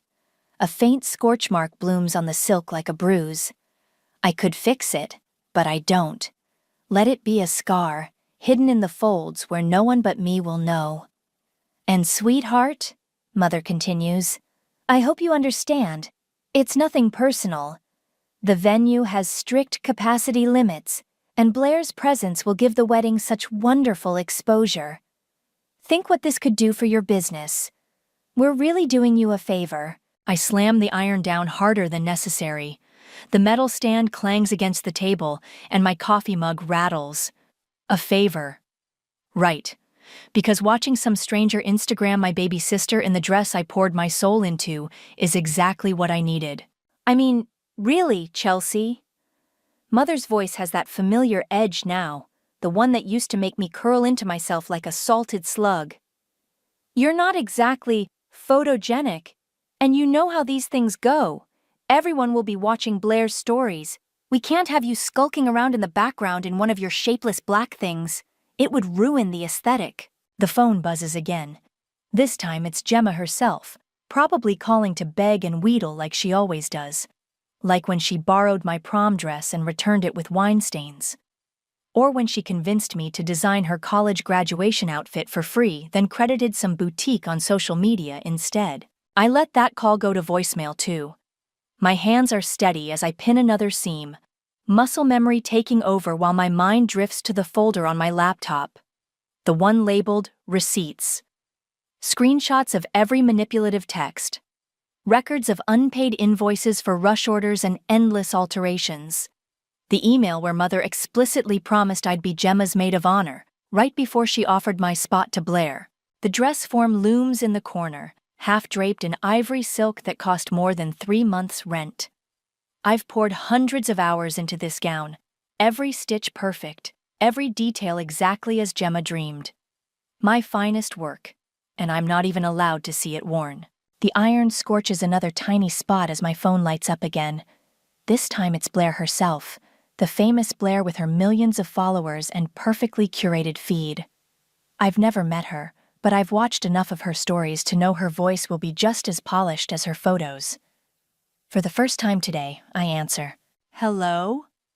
Her tone is warm, professional. "Is this Chelsea?" I'm so excited to finally talk to the artist behind Gemma's incredible dress. I was hoping we could discuss some ideas for the reveal video. I cradle the phone against my shoulder, carefully folding the scorched silk panel. Yes, actually, I'd love to talk about the reveal. My voice comes out smooth and sweet, just like Mother taught me. I have some thoughts about how to make it really special, really authentic. The fabric whispers through my fingers as I smile, thinking of that folder of receipts. Mother always said I needed to be more strategic about marketing, time to prove I was paying attention. The group chat explodes with notifications while I'm trying to adjust the bodice measurements. Mother has added Blair to the thread, and now it's all heart emojis and exclamation points. The dress is absolutely divine, Blair gushes via text. Can't wait to capture every detail for my followers. Gemma responds instantly. I know, right? Chelsea's basically a miracle worker. My pencil snaps against the sketch paper. A miracle worker they can't even seat at the reception. The overhead fluorescents buzz like angry wasps as I squint at the marking I was trying to make. The paper's stark whiteness burns my eyes, but I force myself to keep staring until spots dance in my vision. Chelsea, honey, Mother chimes in. We need the waist taken in another 1/4 inch. Gemma's being so good about her pre-wedding diet. I don't respond, just add it to the growing alteration list taped beside my workstation, right under Ray's hemline, and add more crystals to train. Each modification noted in my precise handwriting, each one accompanied by a timestamp and a screenshot. Documentation matters. The phone buzzes again, and again, and again. The bustle needs to be more dramatic for photos. Can we add some pearl details near the neckline? Blair thinks the sleeves should be more fitted. Blair thinks. Blair thinks. Blair thinks. My shears slice through a length of ribbon with a sound like teeth snapping shut. The cut end coils like a dead snake on my work table. Love you, sis, Gemma texts. You're the absolute best for doing this. Heart emoji, praying hands. The same thing she texted last week and the week before. Always followed by another demand, another change, another small favor. Never followed by, we've changed our minds. Of course you should be there. I set down my shears before I'm tempted to keep cutting things I shouldn't. The studio feels smaller than usual, cluttered with yards of fabric and unspoken words. The dress form watches me like a headless ghost, its ivory skirts gathering dust. Father's email arrives just before midnight. All business. Need invoice for dress ASAP, for tax purposes. As if this were just another transaction. As if he hadn't promised, back when Gemma first got engaged, that this would be my gift to her. My special contribution as maid of honor. I open my laptop. The screen's glow harsh in the dim studio. The folder of receipts stares back at me. I could send him those instead. Every manipulative message, every broken promise. Show him exactly what this gift has cost. But I just type up an invoice instead. Itemized, detailed, every yard of silk, every crystal, every hour of labor. No family discount. I attach it and hit send before I can think too hard about it. His response comes quickly. This seems excessive. My laugh sounds strange in the empty studio. Excessive. Like demanding your daughter create a couture wedding gown while uninviting her from the wedding isn't excessive. The group chat pings again. Blair has sent a mood board for the dress reveal video. We'll want to capture that golden hour light, she writes. Make everything look magical. I click through her references. All soft focus and lens flares, models twirling in designer gowns against sunset backdrops. Beautiful, artificial, perfect for Mother's carefully curated version of our family. Whatever you think is best, I reply, and watch the hearts and thumbs up emojis flood the chat. My phone lights up with a private message from Blair. Hey, can we grab coffee tomorrow? I'd love to discuss the video concept in detail. I look at the dress form again, at all the tiny imperfections only I can see. The scorched silk, the slightly uneven seam, the places where the needle slipped because my hands were shaking with anger. Absolutely, I text back. I have so many ideas to share. The fluorescents flicker as I start packing up for the night. Tomorrow's coffee with Blair will be illuminating for everyone. The coffee shop's Edison bulbs cast a warm glow that doesn't reach the ice in my veins. I'm early, of course. Mother's voice echoes in my head. A lady is never late, and a seamstress can't afford to be. Just a seamstress. I pull up the text again. Though I've read it so many times, the words have burned themselves into my retinas. Mother to Gemma, not meant for my eyes. Don't worry about Chelsea's feelings, darling. She's just a seamstress. This exposure from Blair will be payment enough. The barista calls out another order. Not mine. I've been staring at my untouched Americano for 20 minutes, watching the crema dissolve like my last shred of familial loyalty. My phone buzzes. Blair. Running 5 min late. Traffic is insane. I text back a breezy, no worries, while opening my carefully curated folder. The screenshots are organized by date, each one a perfect little dagger. Mother's casual cruelty, Gemma's entitled demands, father's cold calculations. A new message from Gemma pops up. Did you fix the bodice yet? Blair's team needs photos by tomorrow. Blair's team, Blair's schedule, Blair's vision. The coffee turns bitter in my mouth as I swallow. The bell above the door chimes and Blair sweeps in, all glossy hair and calculated casualness in her just-grabbed coffee outfit that probably cost more than my monthly rent. Her smile is genuine, though, reaching her eyes in a way it doesn't always do in her posts. Chelsea, I'm so sorry I'm late. She slides into the seat across from me, setting down an oat milk latte. Your work is absolutely incredible, by the way. I was up half the night looking at your portfolio. Thank you. I keep my voice neutral, professional. I saw your mood board for the reveal. Very curated. Right? She leans forward, eyes bright. I'm thinking we do something really special. Not just another wedding dress reveal. Those are so overdone. I want to tell a story. My fingers twitch toward my phone. I have some thoughts about the story we could tell. Perfect. I love collaborating with actual artists.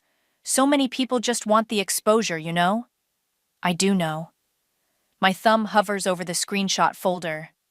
It's interesting you mention exposure. I've been thinking a lot about authenticity lately, about showing the real story behind perfect moments. Blair's perfectly shaped eyebrows lift slightly. She's sharper than her feed suggests. Go on. I have some behind-the-scenes content that might interest you. I slide my phone across the table, open to Mother's just a seamstress text. About family and value and what we owe each other. Blair reads silently, her manicured nail tapping once against the screen. Then she looks up at me, really looks, and I see the moment she gets it. Show me more. I start scrolling. The email about my invitation being revoked, the group chat where they discuss me like a vendor rather than family, the invoice father called excessive. With each swipe, Blair's expression grows more focused. "They don't know you're showing me this," she says. It's not a question. They don't know a lot of things. I take my phone back, fingers steady now. Like how many people might be interested in the real story behind their perfect wedding? The talented sister, uninvited, but still expected to create their centerpiece. The family choosing an influencer over their own daughter. That would get attention, Blair says carefully. A lot of attention. Isn't that what they wanted? Exposure? She takes a long sip of her latte, considering me over the rim. What exactly are you proposing?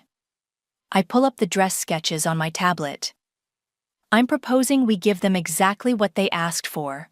A reveal video that shows everything. The dress. The details.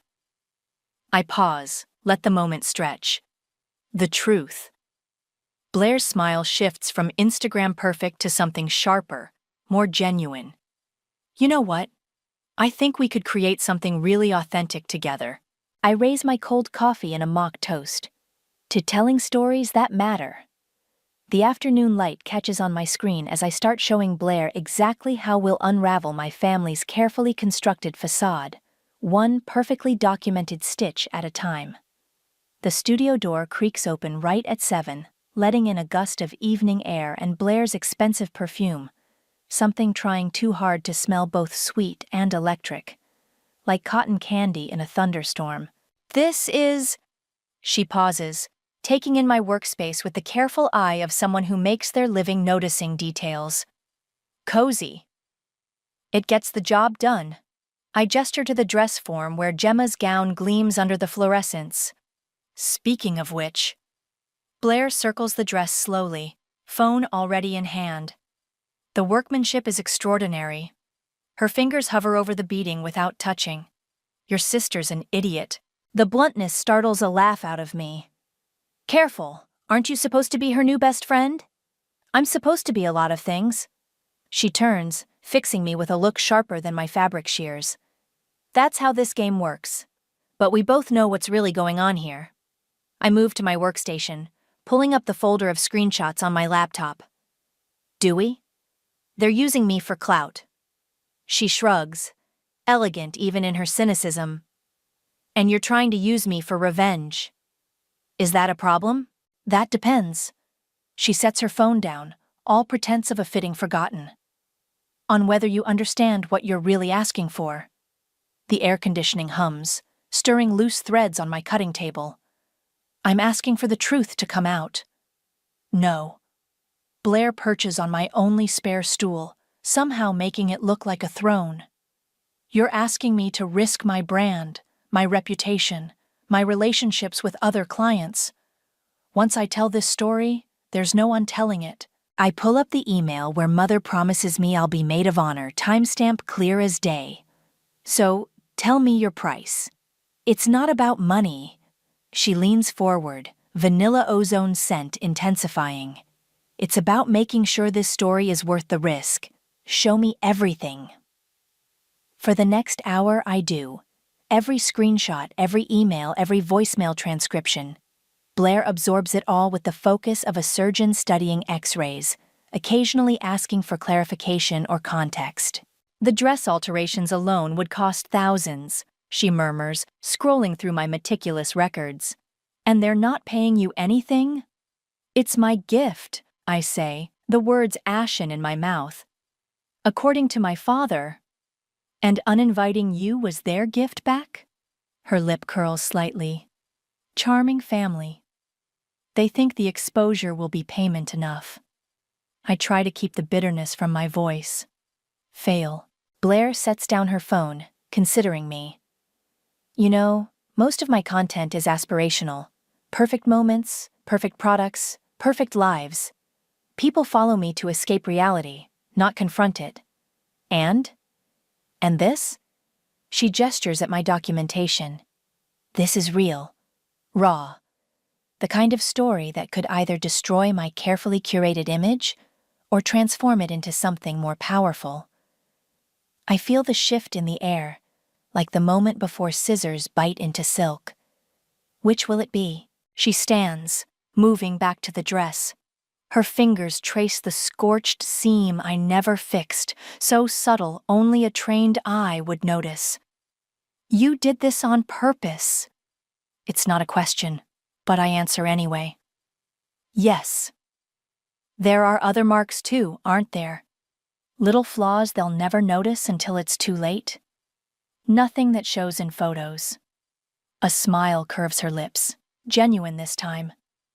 You're more calculating than they realize. I learned from the best. I close my laptop, the screen's glow fading. Mother always said presentation is everything. Blair picks up her phone again, but doesn't unlock it. If we do this, we do it my way. Clean, clinical, devastating. No room for them to spin it as family drama or creative differences. Agreed. And you have to trust my timing, my platform, my rules. I nod, watching her slip back into her public persona like putting on a coat. One more thing, she adds, hand on the doorknob. When this hits, it's going to hurt them, all of them. Are you ready for that? The dress form's shadow stretches across my floor, distorted and strange. They're the ones who taught me that everything has a price. Blair's answering smile is sharp as needles. Then let's make sure they pay it in full. Blair's first post is subtle, just her manicured hand trailing over the dress's beadwork, caption reading, "Sometimes the most beautiful things hide the darkest stories." Wedding drama. Behind the seams. My phone explodes within minutes. Chelsea! Mother's voice hits a pitch that could shatter crystal. What have you been telling Blair? Call me immediately! I let it go to voicemail, watching the comment count climb under Blair's post. She's good at this, dropping breadcrumbs that look accidental, responding to comments with carefully crafted vagueness. OMG, what's the tea? Someone asks. Blair. Let's just say not all family bonds are sewn with love, Gemma calls next, her voice wobbling. Chels, people are asking weird questions about the dress. What's going on? You wouldn't... I focus on hemming the veil instead of answering, each stitch precise and permanent. Blair's next post appears during my lunch break, a black and white photo of her looking pensively out my studio window, caption reading, "Sometimes the price of perfection isn't measured in dollars." Wedding, industry, share family secrets. Father's email arrives marked urgent. Need to discuss social media strategy. Call ASAP. I archive it without responding and open my messages with Blair instead. They're getting nervous. She sends back a smirking emoji. Good. Just posted a TikTok about wedding industry exploitation without naming names. Watch your mother's blood pressure. Right on cue, Mother calls again. When I don't answer, she texts. This behavior is completely unprofessional. We can still rescind the dress commission. I screenshot that one for Blair, who responds with, "Perfect. Time to turn up the heat." Her next post shows her scrolling through her phone, looking troubled. Caption, "When you discover the real cost of someone else's perfect day. Full story coming soon." Wedding talk, franchise family drama. The comments section explodes with speculation. Blair likes the ones that get closest to the truth, letting social media's amateur detectives do the heavy lifting. Gemma's voice message is barely coherent. People are DMing me asking if I'm abusing my designer. This isn't funny anymore. I send that one to Blair too. She's live on Instagram within the hour, doing her makeup while casually mentioning how she's been wrestling with an ethical dilemma about exposing certain industry practices. Mother shows up at my studio that evening, unannounced. I watch through the peephole as she pounds on the door, her perfect blowout starting to frizz around the edges. Chelsea Ann Walsh, open this door immediately! I record her meltdown instead, the phone steady in my hands. Her voice cracks as she threatens to call her lawyer, to ruin my business, to tell everyone what an ungrateful daughter I've always been. Blair posts the audio clip an hour later, no context, just the sound of my mother's threats over a black screen with captions, "When family shows their true colors." Wedding drama, red flags. It goes viral overnight. Father tries a different approach, his voicemail all reasonable business tone. "Let's discuss this like adults. Whatever Blair's offering you, I can match it." I forward that one to Blair too. She turns it into a TikTok transition video, starting with her looking shocked at her phone, cutting to her mouthing, "You can't put a price on integrity," while screenshots of similar messages fade in and out behind her. The wedding is 3 days away when Gemma finally breaks. She shows up at my apartment at midnight, mascara streaking down her face. "Please," she sobs through the door, "please stop this. Blair won't even answer my calls anymore. Everyone's asking questions. Mom can't sleep. Dad's talking about postponing." I record that too, but don't send it to Blair yet. Just save it to my growing collection of evidence, each file named and dated with clinical precision. My phone lights up with a text from Blair. "Ready for tomorrow's finale? I'm thinking live stream, full receipts, maximum impact." Through the door, I can still hear Gemma crying. The sound should make me feel something, guilt, maybe, or satisfaction. Instead, I feel only the cool certainty of justice long delayed.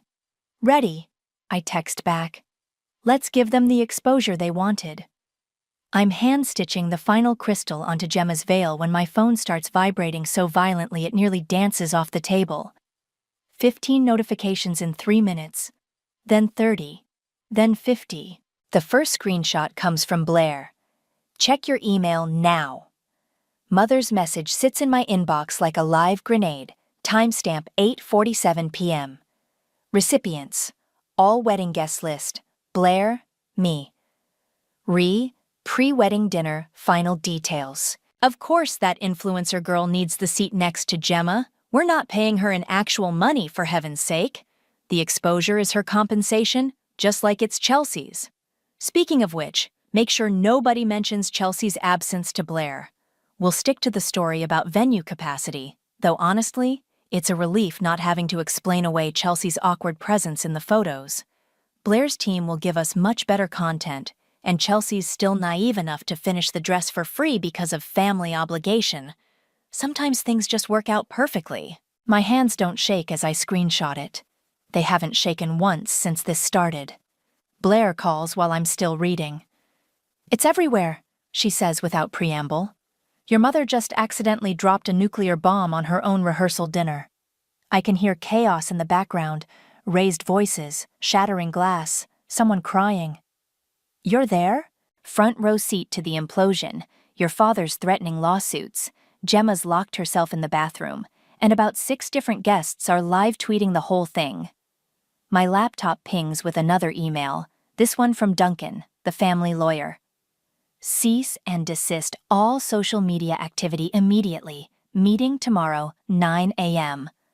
I forward it to Blair, who laughs darkly. "Bit late for that. Your mother's email is already trending. Now our wedding gate." I pull up Twitter and watch the hashtag explode in real time. Screenshots of mother's email multiply like bacteria in a petri dish. Wedding industry accounts are sharing it with commentary about exploitation. Influencer drama accounts are having a field day. Even some minor celebrities are weighing in. "The venue manager just kicked everyone out," Blair reports, her voice dropping to a whisper. "Your father tried to confiscate phones, but there are 200 guests. That ship has sailed." Another call beeps in, Gemma. I decline it and check Instagram instead. The story is spreading there too, with people digging up Blair's cryptic posts from the past week and connecting dots with frightening accuracy. "Someone found your portfolio website," Blair says.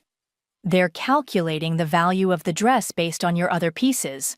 The numbers they're throwing around, your mother's free comment isn't playing well." My phone buzzes with a text from father.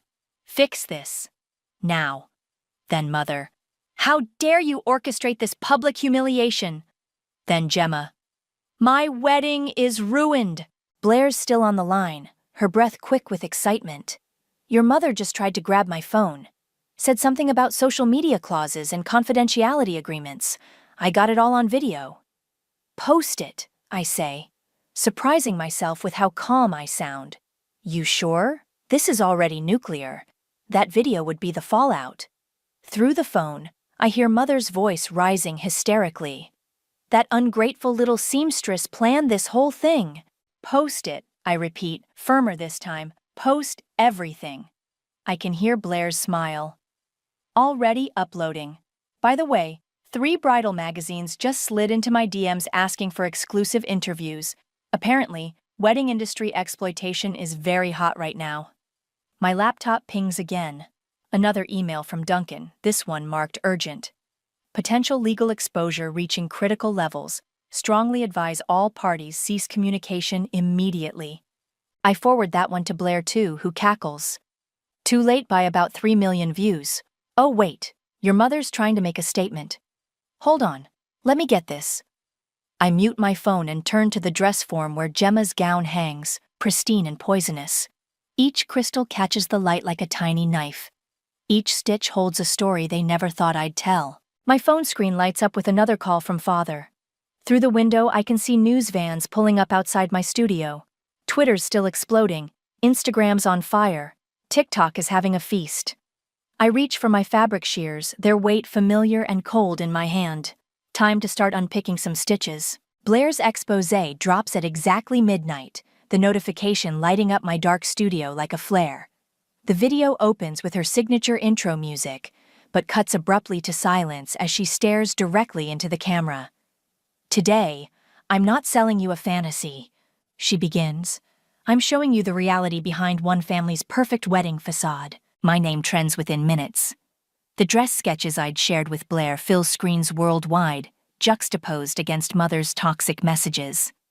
The estimated value of my work scrolls beneath each image like a stock ticker of betrayal. Holy shit, Blair texts. 2 million views in 20 minutes. Your sister's wedding is officially a hashtag. My phone vibrates with another incoming call from Gemma. This time, I answer. How could you? Her voice cracks like thin ice. My wedding is tomorrow, was tomorrow, and now everyone knows us as the family who exploited their own daughter. Isn't that exactly what you did? I never. She stops, choking on the lie. I didn't mean. You meant every word, I say, watching Blair's view count tick higher. Just like Mother meant every email, like Father meant every threat. Please. She's crying now, that soft, hiccuping sound that used to make me cave instantly. Please take it down. We can fix this. We can make it right. Make it right? I scroll through the comments flooding Blair's post. Like you made it right when you uninvited me? When you let Mother call me just a seamstress behind my back? The silence stretches between us like pulled thread. I'm sorry, she finally whispers. No, I say. You're sorry you got caught. I hang up as Blair's second video drops, this one featuring Mother's meltdown at the rehearsal dinner, complete with threats and attempts to confiscate phones. The comments section explodes. The audacity of this family. Justice for the seamstress sister. That dress is worth more than their entire moral character, Blair calls while I'm reading them. Your mother's publicist just quit via Twitter. This is beyond damage control now. Good. The wedding venue posted a statement distancing themselves. 3 bridal magazines want your side of the story, and your website's crashed from traffic. I lean back in my chair, watching the numbers climb. Each view feels like a tiny needle, pricking the balloon of my family's carefully constructed image. Was it worth it? Blair asks, her voice uncharacteristically gentle. Before I can answer, another message from Gemma appears. I never meant to hurt you. You're my sister. I love you. Below it, a photo appears, us as kids, me helping her fix a torn party dress with clumsy stitches and too much glue. My throat tightens, but I force the feeling down. Chelsea? Blair prompts. You still there? Yeah. I close the photo without responding to Gemma. And yes, it was worth it. Good, because page 6 just picked up the story. Your family name is about to become synonymous with wedding industry exploitation. Our name? The one thing Mother cared about more than appearances. Now it's being dragged through digital mud, one share at a time. My laptop pings with an email from Duncan. Damage control meeting 8 a.m., non-negotiable. I delete it without reading the rest. Blair's third video goes live as midnight bleeds into early morning. This one's quieter, just screenshots of my initial dress sketches, the promised payment, the gradual erosion of my place in the wedding. The comments are immediate and vicious. Eat the rich. This is why you don't work for family. That dress is couture, and they wanted it for free? The taste of victory sits heavy on my tongue, metallic like blood from biting my cheek too hard. Not sweet, but satisfying in its own sharp way. Thank you, Blair texts. This story, it's changing things, making people think. I look at the dress form one last time, at all its hidden flaws and careful imperfections, at the way it catches moonlight like a ghost of what could have been. No, I text back. Thank you for helping me tell it. The morning light streams through my studio windows, catching dust motes and possibilities in its beam. My new client, Mira, stands on the fitting platform, her eyes bright as she watches me pin the preliminary draping. I still can't believe you had an opening, she says, holding still as I adjust the muslin. After everything that happened, well, your waitlist must be insane. I smile, pins held carefully between my lips. She's not wrong. My inbox has been flooded since the scandal broke, but something about her inquiry stood out. Maybe it was the way she addressed me as Ms. Walsh, couture designer, instead of just using my first name, or how she included her budget up front, with no hints about exposure or family discounts. The timing worked out, I say simply, stepping back to check the drape of the fabric. My phone buzzes on the workbench, probably another interview request or legal notice. I haven't heard from my family since Duncan's last stern email about mitigating public relations damage. Their silence feels like freedom. I saw the dress you made, Mira says carefully. The wedding dress? In Blair's videos? It was extraordinary. Thank you. I adjust a seam, remembering how that other dress hung, beautiful and poisonous, in this same space. This one will be better. Because you're being paid properly? Because I'm choosing to make it. She nods, understanding. The air in the studio feels cleaner somehow, scented with fresh cotton and steam from the iron, rather than the cloying mix of obligation and resentment that used to hang here. My new business cards arrived this morning, simple white cardstock with raised black letters, Chelsea Walsh, couture designer. Not just a seamstress. Never again just anything. Can I ask you something? Mira shifts slightly as I mark a hemline. How did you find the courage to stand up to them? The question catches me off guard, making my hands pause mid-pin. I got tired of swallowing their threads, I finally say, of choking on everything they expected me to accept. My laptop dings with an email notification. Another wedding magazine wanting comment on the industry-shaking exposé. I'll delete it later, like I deleted the messages from Mother's Society friends, the passive-aggressive notes from Gemma's bridesmaids, the demands from Father's business associates. Blair's latest post included a link to my new website and a simple caption: Support actual artists. The commission started rolling in immediately. I think that's all for today's fitting, I tell Mira, helping her down from the platform. I'll have the first muslin ready next week. After she leaves, I sit at my workbench and trace my fingers over my new labels. Cream-colored silk with my name embroidered in charcoal thread. Professional. Permanent. Mine. My phone lights up with a text from Blair. Guess who just got offered a documentary deal about wedding industry ethics? We should talk. I smile but don't respond immediately. Instead, I turn to the dress I'm creating for Mira, its bones already visible in the careful draping. My sewing machine hums to life, the sound steady and sure as a heartbeat. Each stitch feels like writing my own story, one seam at a time. The late afternoon sun catches on my scissors as I cut a new length of silk. No scorched edges this time. No hidden flaws or subtle acts of rebellion. Just clean lines and honest craft, priced at exactly what it's worth.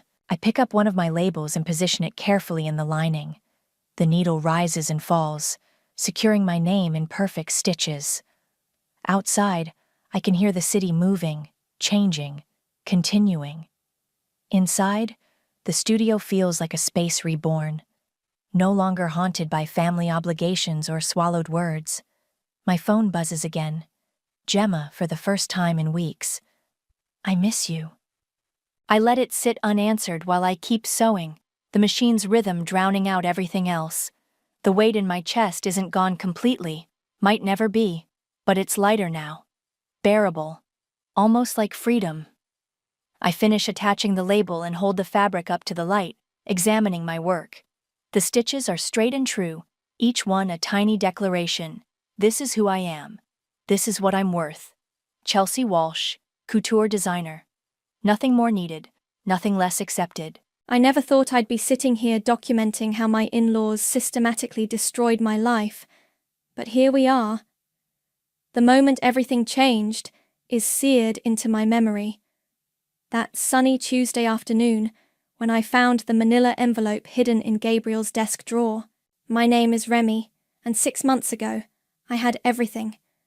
A successful career as a corporate attorney, a beautiful 12-year-old daughter named Noelle, and what I thought was a solid marriage.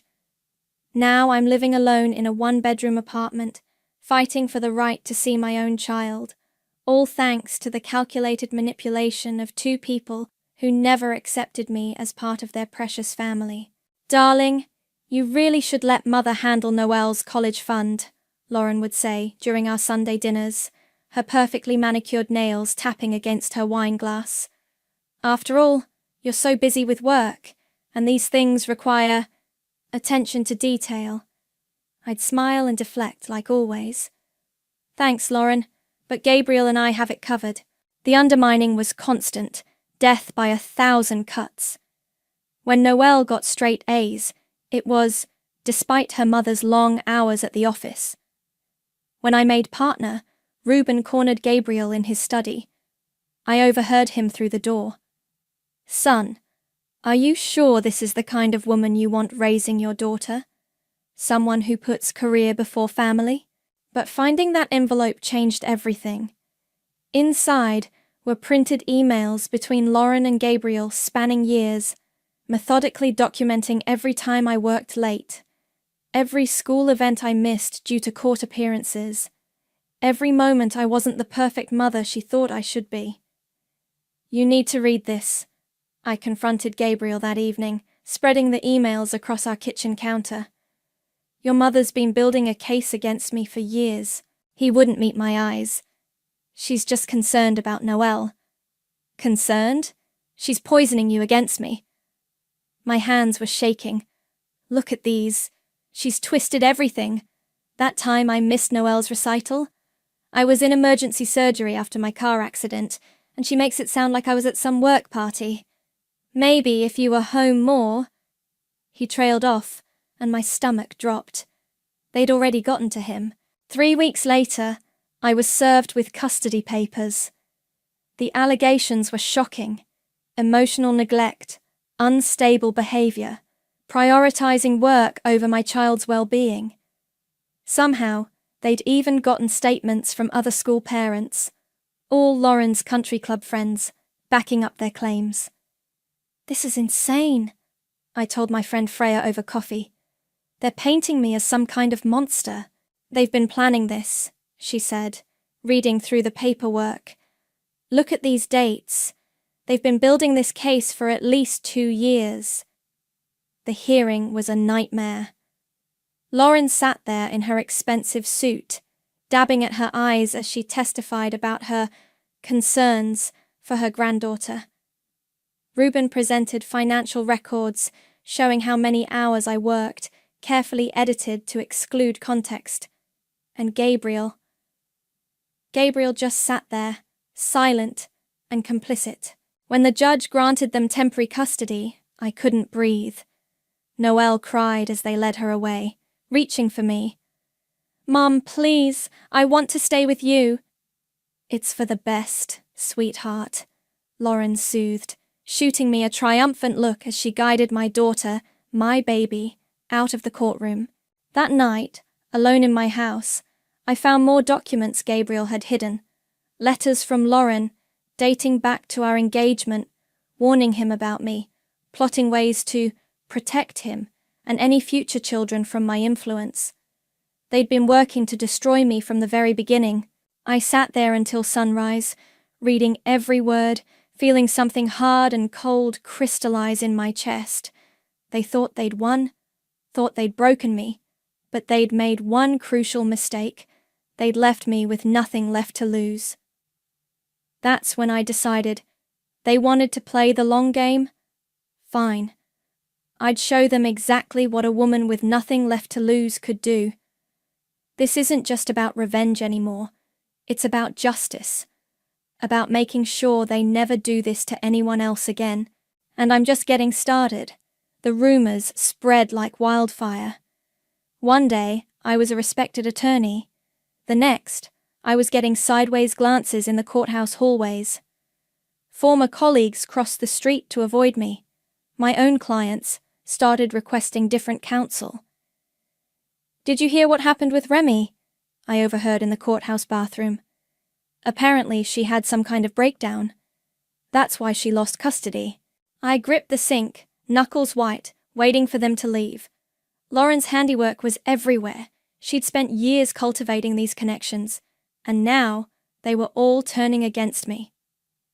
My phone buzzed with a text from Noelle. "Mom, can you come to my dance recital tonight?" Before I could reply, another message came through. "Never mind. Grandma says it's better if you don't." I slumped against my office wall, memories flooding back. Noelle at 6, spinning in her first tutu. At 8, practicing pirouettes in our kitchen. At 10, beaming as I helped pin her competition number. Now my own daughter was being taught to push me away. "You need to eat something," Freya insisted, barging into my office with takeout. "And you need to hear what I found." I pushed away the container. "I'm not hungry. Trust me. You'll want your strength for this." She pulled out her tablet. "Remember Lauren's friend Margaret from the country club? The one who testified about your concerning behavior at school events?" I nodded. "Well, I did some digging. 3 other women in their social circle have lost custody battles in the past 5 years, all of them successful professionals, all of them opposed by Lauren's testimony." "That's not a coincidence," I muttered. "It gets worse. Look at these social media posts." Freya scrolled through screenshots. "Lauren's been spreading prayers and concerns about your mental health for months. She's got half the town convinced you're unstable." My phone rang, Gabriel's number. I answered on speaker. "Remy, we need to talk about support payments," he said, his voice cold. "And we're filing to terminate your parental rights." The room spun. "You can't be serious." "It's for the best. Noelle needs stability." "Stability?" I shot back. "She needs her mother. Gabriel, please, you know me. You know I'm a good mother." "Do I?" His voice hardened. "Because lately I don't know what to believe anymore." After he hung up, Freya grabbed my hands. "This isn't over. We'll fight this." "But how do you fight when your entire world has turned against you?" That night, I was called into the managing partner's office. "Remy, we need to discuss your position here," he began, not meeting my eyes. "Given the recent circumstances." "You're firing me?" I couldn't believe it. "On what grounds?" "Clients are expressing concerns. Your situation has become complicated." "My situation?" I laughed bitterly. "You mean the lies being spread about me?" "We'll provide a generous severance package." Just like that, 15 years of dedication, gone. I cleaned out my office at midnight when no one would see me leave. At home, I found a letter from Lauren waiting in my mailbox. Inside was a photo of Noelle at her recital, along with a handwritten note. "She did beautifully tonight. Shame you weren't there to see it. But then, you never really were there, were you?" I crumpled the note, rage building in my chest. They'd taken everything: my daughter, my career, my reputation. I was drowning, and they were watching from the shore, satisfied with their handiwork. That night, I sat in Noelle's empty bedroom, touching her abandoned dance shoes, her favorite stuffed elephant, the photo collage we'd made together last summer. My phone lit up with a text from an unknown number. "I know what they did to you. I know because they did it to me too. If you want to fight back, meet me tomorrow at Riverside Coffee. Come alone." I stared at the message for a long time. I had nothing left to lose, but maybe, just maybe, I had something to gain. They thought they'd broken me, but they were wrong. This wasn't the end of my story. It was just the beginning of theirs. Riverside Coffee was quiet when I arrived, just the morning regulars and a woman sitting alone by the window.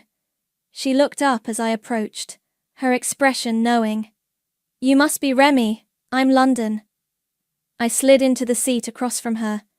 "You said they did this to you too." "Not the Stones directly," London replied, stirring her coffee. "But the same playbook. Wealthy in-laws, custody battle, character assassination. I lost everything, until I started fighting back." She pulled out her laptop, opening a private Facebook group. "We call ourselves Phoenix Mothers. Women who've been systematically separated from their children through manipulation and legal abuse. There are thousands of us." My hands shook as I scrolled through the stories. So many echoed mine. Successful women branded as unstable, unfit, career-obsessed. All orchestrated by wealthy, controlling in-laws. "Mom?" My mother Stella's voice cracked through my phone later that day. "I just ran into Lauren at the grocery store. She had the nerve to ask how you were doing, said she was praying for your healing." I gripped the phone tighter. "What did you say?" "I told her to shove her prayers where the sun doesn't shine." Mom paused. "Honey, you need to stop hiding. Start telling your story." That night, I couldn't sleep. I opened my laptop and started typing. "My name is Remy, and this is how my in-laws stole my daughter." The post exploded. Within hours, hundreds of comments poured in.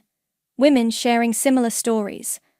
Local mothers who'd witnessed Lauren's manipulation firsthand. Former clients offering support. "You need to see this," Freya said the next morning, forwarding an email. "Remember that charity board Lauren chairs? 3 other members just resigned after your post went viral." London called an emergency meeting. "We've got momentum," she said, spreading documents across her dining room table. "But we need more. Legal proof of manipulation, witness statements, anything that shows pattern and intent." "I might have something," I said, pulling out the manila envelope. "Every email, every document showing how they planned this. But it won't be enough in court." "Court isn't the only battlefield," London smiled. "Sometimes the court of public opinion is more powerful." We worked through the night, building a website, gathering testimonies. My mother arrived with dinner, took one look at our war room, and sat down to help. "Remember that Christmas when Lauren had her episode?" Mom asked, typing furiously. "When she accused the catering staff of stealing her jewelry, then found it in her purse? I have videos." The next day, I got a call from Imran, a ruthless attorney known for taking on impossible cases.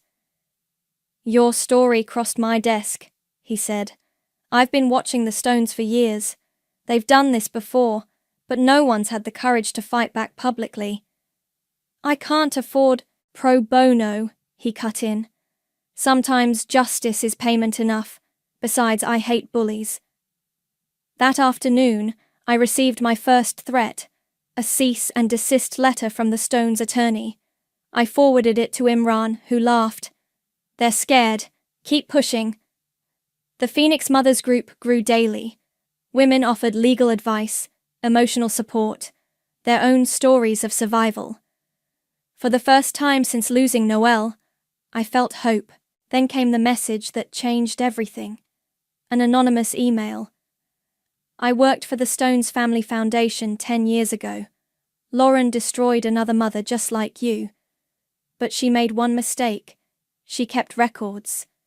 Check the Foundation's storage unit on 5th Street, Unit 23B. The code is 5591. My hands trembled as I called Freya. "We need to move fast," I said, "before they realize what we've found." "I'll get London," she replied. "And Remy? Be careful. They're going to fight dirty when they realize you're not backing down." I looked at the latest photo Lauren had sent of Noelle, meant to torture me. My daughter was smiling, but her eyes were sad. She needed me to be strong, to fight not just for myself, but for every mother who'd been silenced. "Let them try," I said. "This time, I'm ready." The storage unit smelled like old paper and secrets. Freya held the flashlight while London kept watch outside. My hands shook as I opened the first box labeled Foundation Records 2013. "Look at this," I whispered, pulling out a folder. "Case files, dozens of them." "Holy shit," Freya breathed, reading over my shoulder. "These are all custody cases Lauren was involved in. She testified in every single one. The pattern was clear. Successful women, controlling in-laws, sudden accusations of instability. But one name kept appearing, Maria Torres. "I remember this case," London said, joining us. "It was huge 10 years ago. Rising star attorney, lost custody of her kids after a mental health evaluation. She disappeared afterward." "Look at these notes," I said, holding up Lauren's handwritten documents. "She fabricated the whole thing, paid off the evaluator, coached witnesses, even planted evidence." My phone buzzed, a text from Noelle. "Mum, can we talk? Grandma's at her doctor's appointment." My heart raced. I have to go, pack everything up and get it to Imran. 20 minutes later, I sat in my car outside Noelle's school, watching her approach. She looked thinner, tired. "Mum!" She hugged me tight. "I miss you so much. Grandma and Grandpa, they're always watching me. They check my phone, monitor my computer." "Are they treating you okay?" I asked, fighting to keep my voice steady.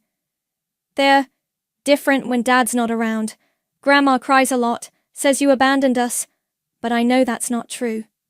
She pulled out her phone, showing me texts. "Look what Grandma sends Dad every day. Reports about everything I do, twisting it to make you look bad." I took screenshots while Noelle kept talking. "Dad's different too. He stays late at work, barely talks to them anymore. Yesterday I heard him yelling at Grandpa about some foundation money." A car pulled into the parking lot, Lauren's Mercedes. "I have to go," Noelle said quickly. "But Mum, I believe in you." I watched Lauren hurry across the parking lot, face pale. She didn't look well. Good. Back at London's, Imran was waiting with the storage unit files spread across the table. "This is gold," he said. "Maria Torres's case alone proves pattern and intent. But we need more current evidence." "Like this?" I showed him Noelle's screenshots. "Perfect. And there's more." He pulled out financial records. "The Foundation's books don't add up. Ruben's been embezzling for years, using the money to fund their legal ventures against women like you. We're ready to go public," London added. 20 women are willing to testify about Lauren's interference in their custody cases. Plus, 3 former Foundation board members want to come forward about the financial irregularities. My phone rang. Gabriel. "Have you seen my mother?" he asked, voice tight. She missed her heart specialist appointment. "Not my problem anymore," I replied coldly. "Remy, please. She's not well. And Dad's been acting strange, forgetting things. They need help. Like they helped me? I laughed bitterly. Ask your mother about Maria Torres, Gabriel. Ask her about all the other women she's destroyed. Silence. Then, what are you talking about? Check your email in an hour. You'll see exactly what kind of people your parents are. After hanging up, I nodded to London. Do it. She pressed enter, and our website went live. Every document, every testimony, every piece of evidence showing the Stones' decade-long campaign of destruction. Within minutes, local news sites picked up the story. Remy, Freya called from the other room. You need to see this. A new email had arrived from an anonymous address. Lauren's not just worried about Maria Torres. Ask her about the baby she gave up in college. The one Ruben doesn't know about. The one she's been paying to keep quiet all these years. The room went silent. Then Imran smiled. A predator's smile. Now we have them. All of them. My phone lit up with a text from Lauren herself. Please. We need to talk. Name your price. I showed it to the others, feeling a cold satisfaction settle in my chest. They think they can still buy their way out of this. What are you going to do? London asked. I typed my response. Meet me tomorrow, 2 p.m, Riverside Coffee. Come alone. The pieces were finally falling into place. Now it was time to show them exactly what it felt like to lose everything. Lauren looked like a ghost of herself when she walked into Riverside Coffee. Her designer outfit hung loose, her hands trembling as she clutched her purse. I almost felt sorry for her. Almost. You've ruined everything, she hissed, sliding into the booth. The foundation board is demanding an audit. Our friends won't return our calls.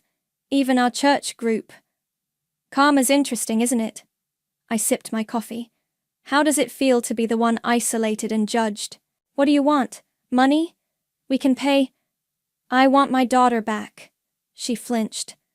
The courts will be very interested in the new evidence we've uncovered, I cut in, including Maria Torres's case.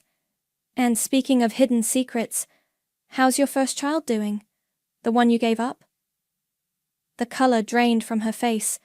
How did you... I know everything, Lauren.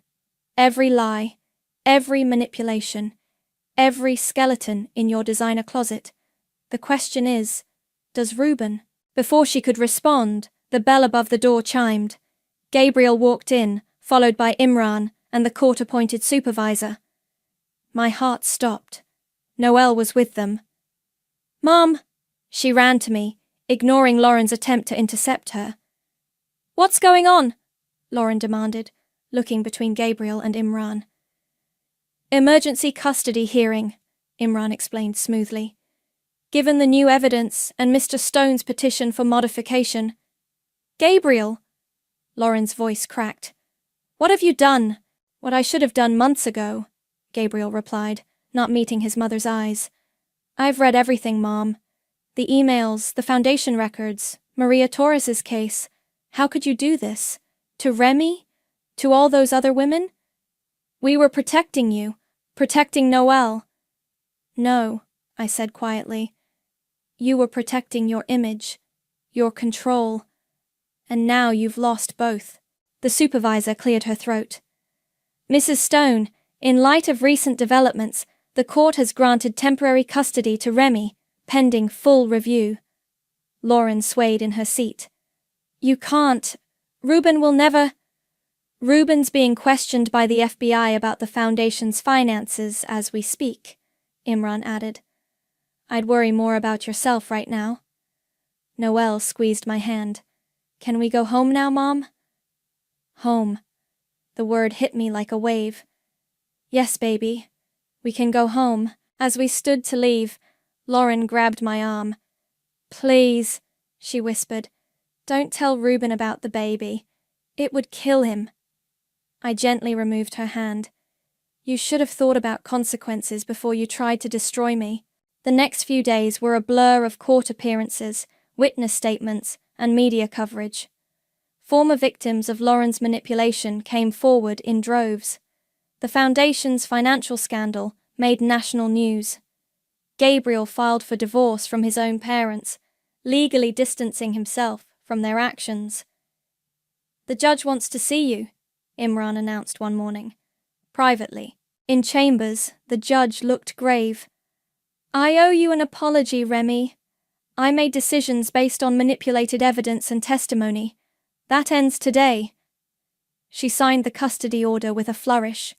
Full custody restored, with supervised visitation for the paternal grandparents, if you agree to it. I thought of Lauren's desperation in the coffee shop, of Reuben's crumbling empire. "No visitation," I said firmly. "They've lost that privilege." Later that evening, helping Noelle unpack in her old room, I found a crumpled note in her jacket pocket. Lauren's handwriting. "Darling, remember that your grandma loves you more than anyone, more than your mother ever could." "I kept it to show you," Noelle said quietly. "I didn't believe it, but I wanted you to see what they were doing." I hugged her tight, breathing in the familiar scent of her shampoo. "You're stronger than I ever knew." My phone buzzed, a text from London. "Turn on the news, now." The headline made my breath catch. "Prominent socialite Lauren Stone hospitalized after collapse. Family Foundation under federal investigation." "Mom?" Noelle asked, watching my face. "Are you okay?" I looked at my daughter, safe in her home, and felt the last piece of bitterness melt away. "Yes, baby. For the first time in a long time, I really am. The war wasn't over, but I'd won the most important battle. The rest was just cleanup." The hospital waiting room was crowded when Gabriel arrived, looking exhausted. "She's asking for you," he said, running a hand through his disheveled hair. "The doctors say it was a minor stroke, but you want me to see her anyway," I finished. "Why should I?" "Because she's lost everything, Remy. The foundation's frozen their accounts. Dad's facing criminal charges. Their friends have abandoned them. Even their lawyer dropped them." I laughed bitterly. Sounds familiar, doesn't it?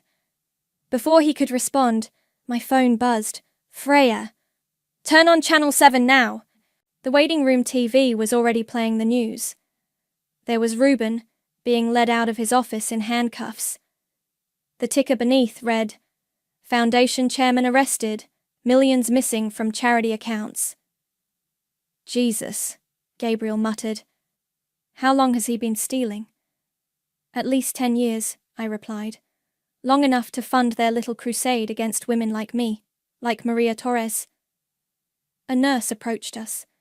"Mrs. Stone is asking for her son, and her daughter-in-law." "Ex-daughter-in-law," I corrected automatically.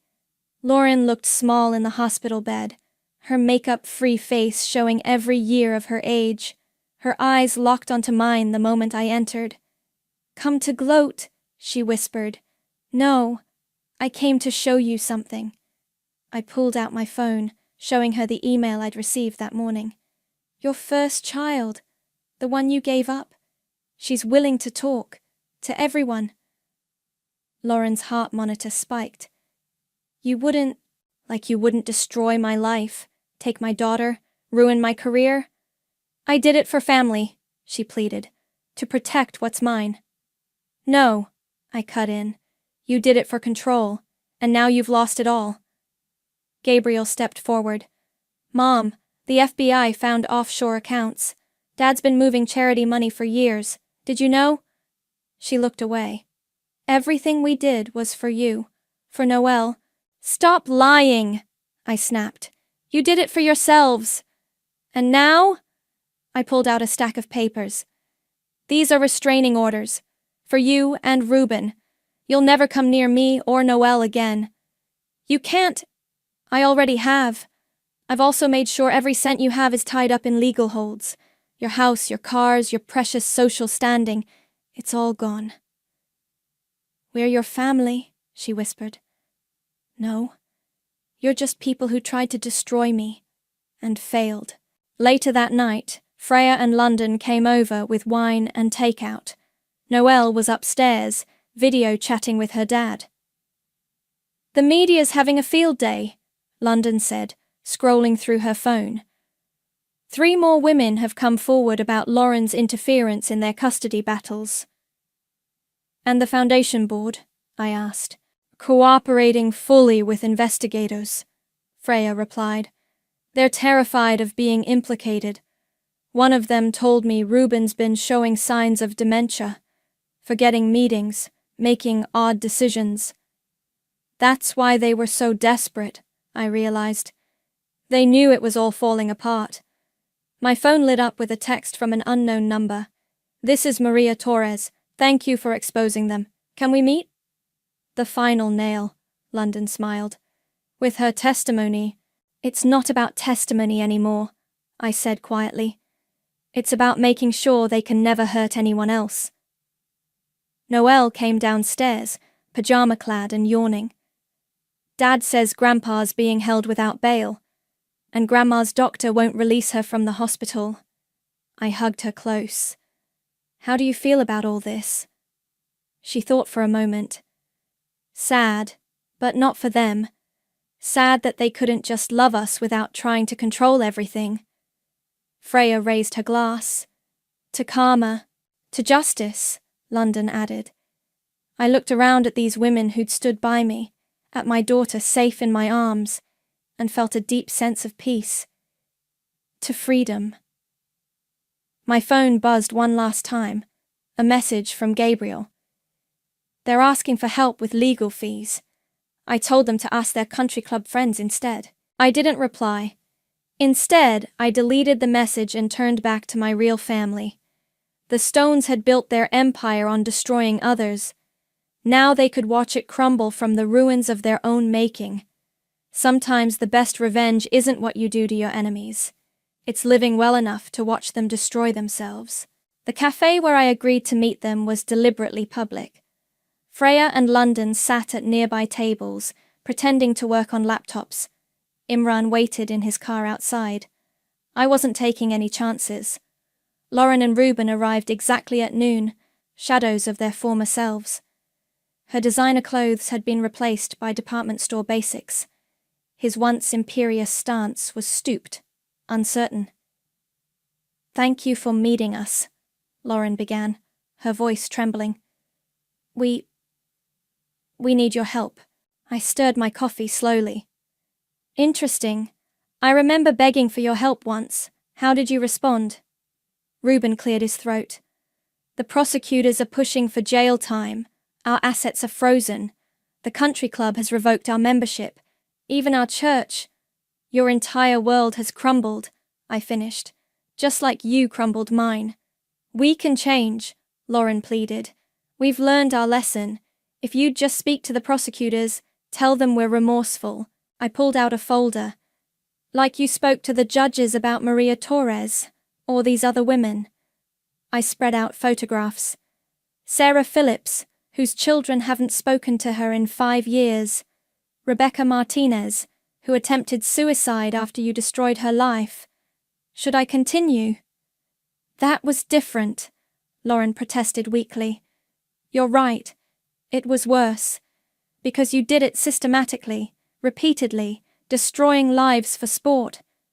"We did it for family," Ruben insisted. "No." I leaned forward. "You did it for power, and now you have none." I pulled out more documents. "Your house goes up for auction next week. Your cars have been seized. The Foundation's board is suing you personally. And that offshore account you thought was hidden, the FBI found it yesterday." Their faces went pale. "How did you—" "I learned from the best." I smiled coldly. "I spent 6 months building this case. Every detail, every contingency, every possible escape route, closed off. You taught me the value of thorough planning." "Please," Lauren whispered. "We're your family." "Family?" I laughed. "Let me tell you about family. Family is my daughter, crying herself to sleep because her grandparents poisoned her against her mother. Family is my ex-husband, finally seeing through your manipulation. Family is the women who supported me when you tried to destroy me. I stood up. But you? You're just cautionary tales now. Wait.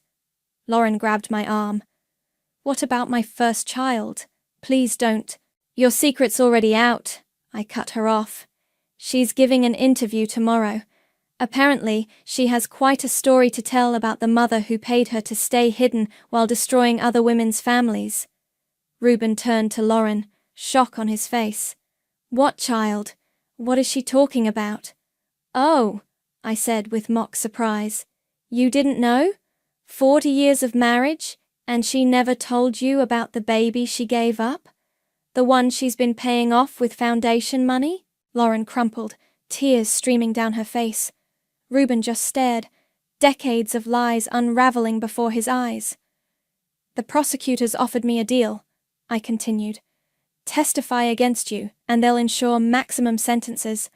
I declined. They looked up hopefully. Because watching you destroy yourselves is so much more satisfying. You did this, all of it. I just made sure you couldn't hide from the consequences anymore. I gathered my things.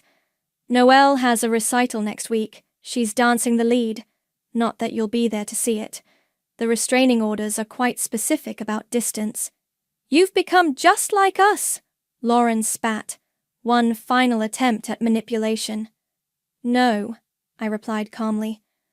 I've become what you feared most, someone you couldn't control, someone who beat you at your own game.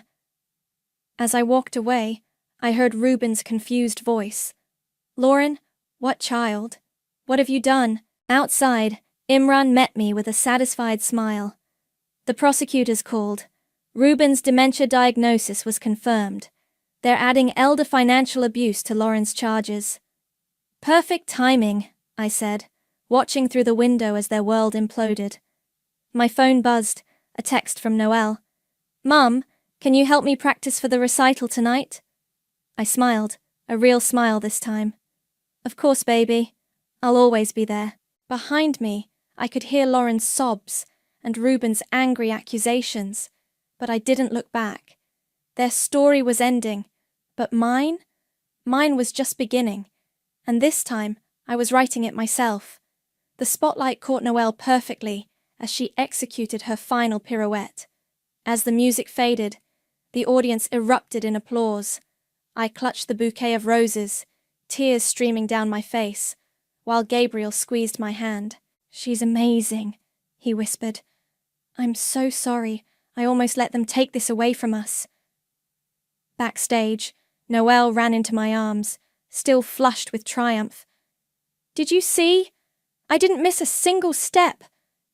You were perfect, baby. I handed her the roses. Your dad and I are so proud. My phone buzzed, a news alert.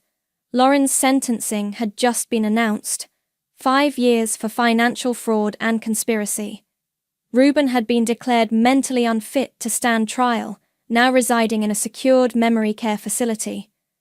Mum? Noelle asked, noticing my expression. Are you okay? Better than okay. I showed her the alert. It's really over. She hugged me tighter. Good. Can we get ice cream to celebrate? At the ice cream parlor, Gabriel cleared his throat. I've been thinking about selling the house. Too many bad memories. Where will you go? I asked. There's a position opening in my firm's Seattle office. Fresh start. He paused. I'll fly back for Noelle's competitions, holidays, whatever she needs. Noelle stirred her sundae. Will you come watch me perform at the Advocacy Center next week? I'm dancing for the Phoenix Mothers event. Wouldn't miss it. Gabriel smiled. My phone lit up again. London calling. Turn on your laptop now. Maria Torres's interview just dropped. We huddled around my phone, watching Maria tell her story. She was poised, articulate, and devastating in her detailed account of Lauren's destruction. The comment section exploded with support and similar stories. This is bigger than we thought, London said. Women are coming forward from across the country. Different cities, same tactics. We're looking at a nationwide network. Then we'll fight it nationwide, I replied. The Phoenix Mothers aren't just a support group anymore. We're a movement. Back home, Noelle helped me prepare for next week's event. "Read me what you're going to say," she insisted. I picked up my speech notes. "We're here today because silence serves abusers. Because family should mean love, not control. Because every mother deserves to raise her children without fear." "It's perfect," she said. "Just like what you did for me." The doorbell rang. Freya with takeout and news. "The country club board voted to convert the foundation building into a women's resource center," she announced. "Guess who they want to run it?" I nearly choked on my noodles. "Me? Who better? You've already helped dozens of women fight back. Might as well make it official." My email pinged, a message from a stranger. "I saw Maria's interview. My mother-in-law is doing the same thing to me. Please help." Noelle read over my shoulder. "You're going to help her, right?" "We all are," I said, looking at my daughter with pride. "This is how we change things. One story, one fight, one victory at a time." Gabriel texted a photo. Lauren's house being auctioned, her precious antiques carted away. "Karma's not just a concept," he wrote. "It's a promise." I didn't respond. Instead, I opened my laptop and began typing a reply to the desperate mother who'd reached out. "You're not alone. Here's what you need to know." Noelle curled up beside me, reading as I wrote. "Mom, I'm glad you fought back. Not just for me, but for everyone else too." I hugged her close, breathing in the familiar scent of her hair. Sometimes the worst things in our lives lead us to our true purpose. My phone buzzed one final time, a text from an unknown number. "Thank you for exposing the truth. Lauren's firstborn daughter." I showed it to Noelle, who smiled. "See? Even their secrets couldn't stay hidden forever." Outside, the sun was setting on another day in our new life. No more manipulation, no more fear, no more silence. We'd turned our pain into purpose, our tragedy into triumph. And somewhere out there, another mother was finding her voice, ready to rise from the ashes, ready to become a phoenix too. This wasn't just my victory anymore. It was ours. All of ours. The fluorescent light above my bed flickers for the 47th time today. I've been counting, because counting is what keeps me sane in here. That, and the steady drip of my IV, marking time like a metronome stuck on the world's most depressing song. "Darling, you look better today." Mother's voice slices through my thoughts. Her Chanel No. 5 arrives before she does, a choking cloud that makes my eyes water. She settles into the visitor's chair, perfectly coiffed as always, while my sister Serenity hovers by the door like she's afraid my condition might be catching. "The doctors say your episodes are under control now," Serenity adds, her voice trembling with what anyone else might mistake for concern. He's managing. With Emma. My daughter's name hits like a punch to the gut. "When can I see her?" Mother's practiced smile doesn't reach her eyes. "Let's focus on your recovery, dear. There's something we need to discuss."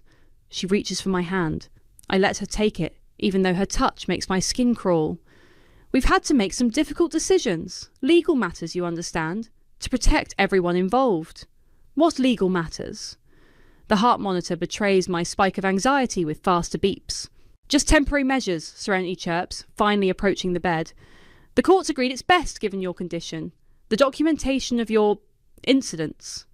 The room suddenly feels too small, too bright. "What documentation?" "The night you tried to..." Mother pauses delicately. "Well, when you had your episode at the reservoir, and the things you said about Alex, about Emma, the paranoid accusations." I never... The words stick in my throat. Yes, I'd been struggling. Yes, I'd gone to the reservoir that night, but not to... They'd twisted everything, made my breakdown into something darker. "It's all been properly filed," Mother continues, smoothing her silk blouse. "The declaration of death in absentia. It's cleaner this way, darling. Alex can move forward. Emma won't have to deal with the uncertainty." The monitor screams faster. "You declared me legally dead?"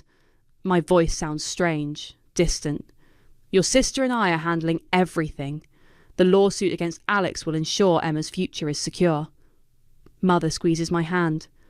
We're doing this for you, Margaret, for your little girl. Lawsuit? The word tastes like copper in my mouth. Wrongful death, Serenity explains, as if she's telling me about a new juice cleanse.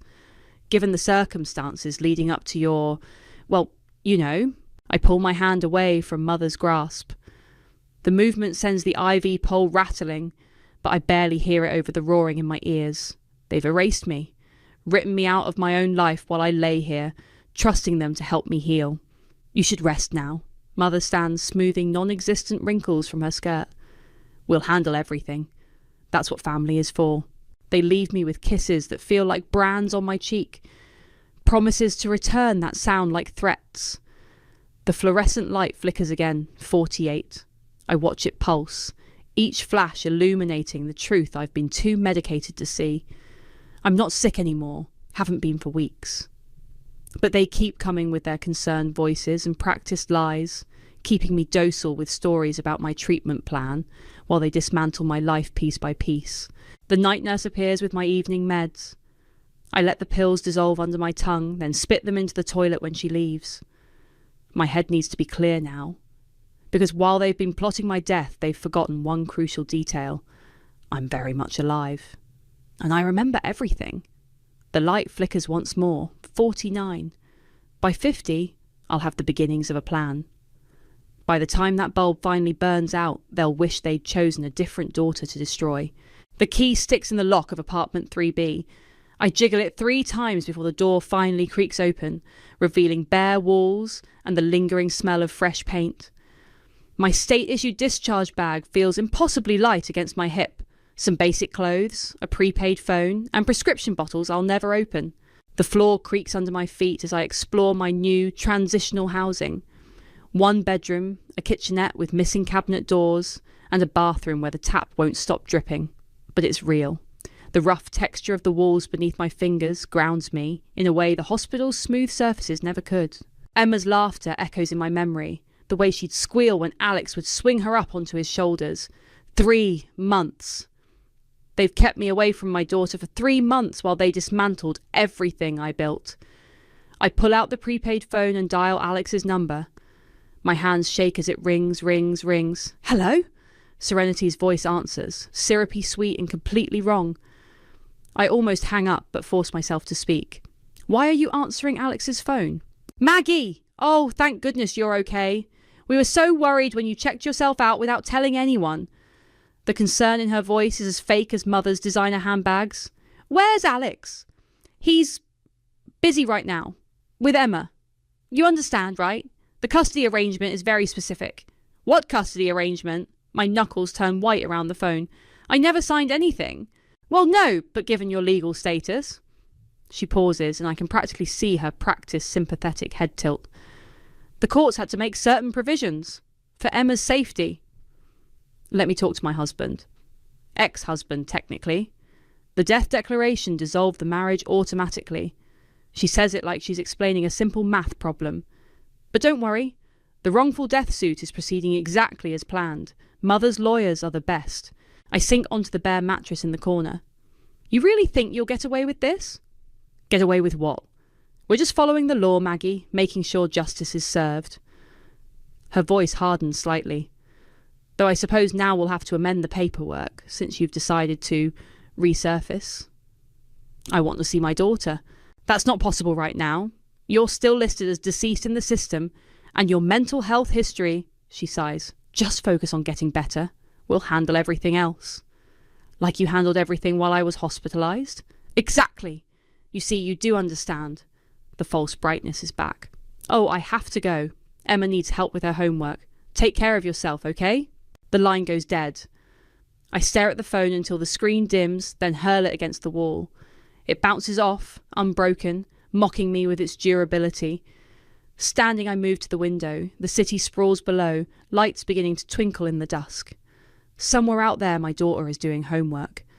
My husband, ex-husband, according to Serenity, is living the life they stole from me. And my sister is playing happy families with what's left of mine. I press my forehead against the cool glass. The dripping tap in the bathroom keeps time like a countdown, each drop a reminder that I'm running out of time. They've taken everything, my marriage, my child, my identity, left me with nothing but this empty apartment and a growing rage that burns hotter than any fever they claimed I had. My breath fogs the window, and I find myself drawing in it with my finger. Numbers, dates, connections, everything they've let slip. Mother's lawyers might be the best, but they've forgotten what I did before the breakdown. They've forgotten I spent 10 years handling corporate litigation before Emma was born. They think they've written me out of the story, but they're wrong. I wipe the window clean with my sleeve. Tomorrow I'll start gathering what I need. Evidence, allies, a way back into the life they tried to erase. But tonight I let myself feel it all. The anger, the loss, the bitter taste of betrayal that coats my tongue.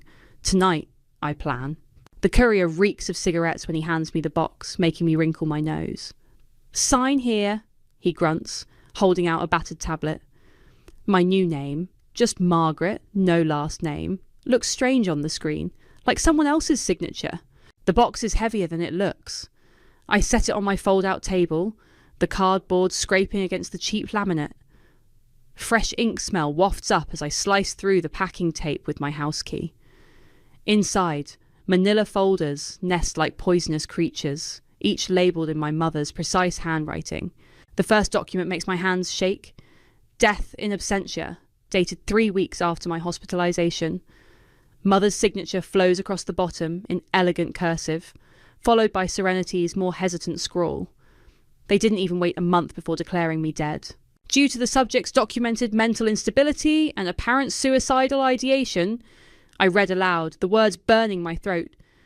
The medical reports are carefully curated, every moment of confusion or anxiety during my breakdown twisted into something sinister. They've painted me as a danger to myself, to Emma, to everyone around me. Beneath the court orders lies a handwritten note, supposedly mine. The paper is expensive, Mother's personal stationery, I realise, with a bitter laugh. Of course she'd used the good paper for my fake suicide note. I can't bear the weight anymore, I read, bile rising in my throat. Emma deserves better than a mother who sees shadows everywhere. Alex, I'm sorry, please forgive me. The forgery is good, but not perfect. The G loops are too tight, the T crosses too long. Mother never could quite capture my handwriting, even when she used to sign my school permission slips. My fingers trace the embossed seal on the death certificate. The raised pattern feels like Braille, spelling out their betrayal in bumps and ridges. I spread the papers across the table, arranging them chronologically. The story they tell is methodical, calculated. While I was sedated and isolated, they were building their case piece by piece. A photocopy of Emma's new birth certificate makes me grip the table's edge until my knuckles turn white. Father, Alexander. Mother, deceased. Deceased, I whisper, testing the word. It tastes metallic like blood. The last folder contains their lawsuit against Alex. Wrongful death, claiming his emotional abuse, and neglect led to my supposed suicide. They're asking for millions in damages, custody of Emma, even ownership of the house Alex and I bought together. My phone buzzes. A text from Serenity. Hope you're settling in okay. Emma drew a picture today. Wish you could see it. I don't respond. Instead, I take photos of every document, every signature, every seal. The flash catches the watermarks on the court papers, making them shimmer like fish scales. Standing, I move to the window with the death certificate in hand. The setting sun turns the paper translucent, revealing the watermark beneath, official, legitimate, damning. They did this by the book, made it all nice and legal, but legal isn't the same as right. I pin the documents to my wall, creating a timeline of their deception. The bare drywall accepts the pushpins easily, each one feeling like a small act of defiance. This apartment might be temporary, but these papers are permanent. Evidence. My reflection in the window looks ghostly, superimposed over the city lights, dead on paper, but very much alive. They used the system against me, twisted the truth until it broke. Now I'll do the same to them. I take the fake suicide note and hold it over the kitchen sink. Water from the tap soaks through the expensive paper, making the ink run. The The words blur and fade, just like their carefully constructed lies will. I'm sorry, I tell my reflection, echoing the false words they put in my mouth. Not for being alive, but for what I'm about to do to you. The wet paper disintegrates in my hands. I let the pieces swirl down the drain, watching until the last fragment disappears. Then I turn back to my wall of evidence, where their signatures stand out like confessions. They declared me dead. Time to show them just how wrong they were. The coffee shop where Alex and I first met feels smaller now. He sits across from me, fingers drumming against his untouched cappuccino, looking everywhere but at my face. You look... He starts, then stops. They said you were dead. Surprise! The word comes out sharper than intended. Though I guess technically I still am, according to the paperwork. His shoulders tense. I never believed it. The suicide story. But your mother had documents, witnesses, said you'd been planning it for months. And you believed her? I didn't know what to believe. His voice cracks. You were different those last few weeks. Paranoid. Then the hospital and you wouldn't see me. They blocked your visits, I interrupt. Told me you didn't want to come. Understanding dawns in his eyes, followed by something darker. Emma asks about you, every day. The sound of her name breaks something loose in my chest. How is she?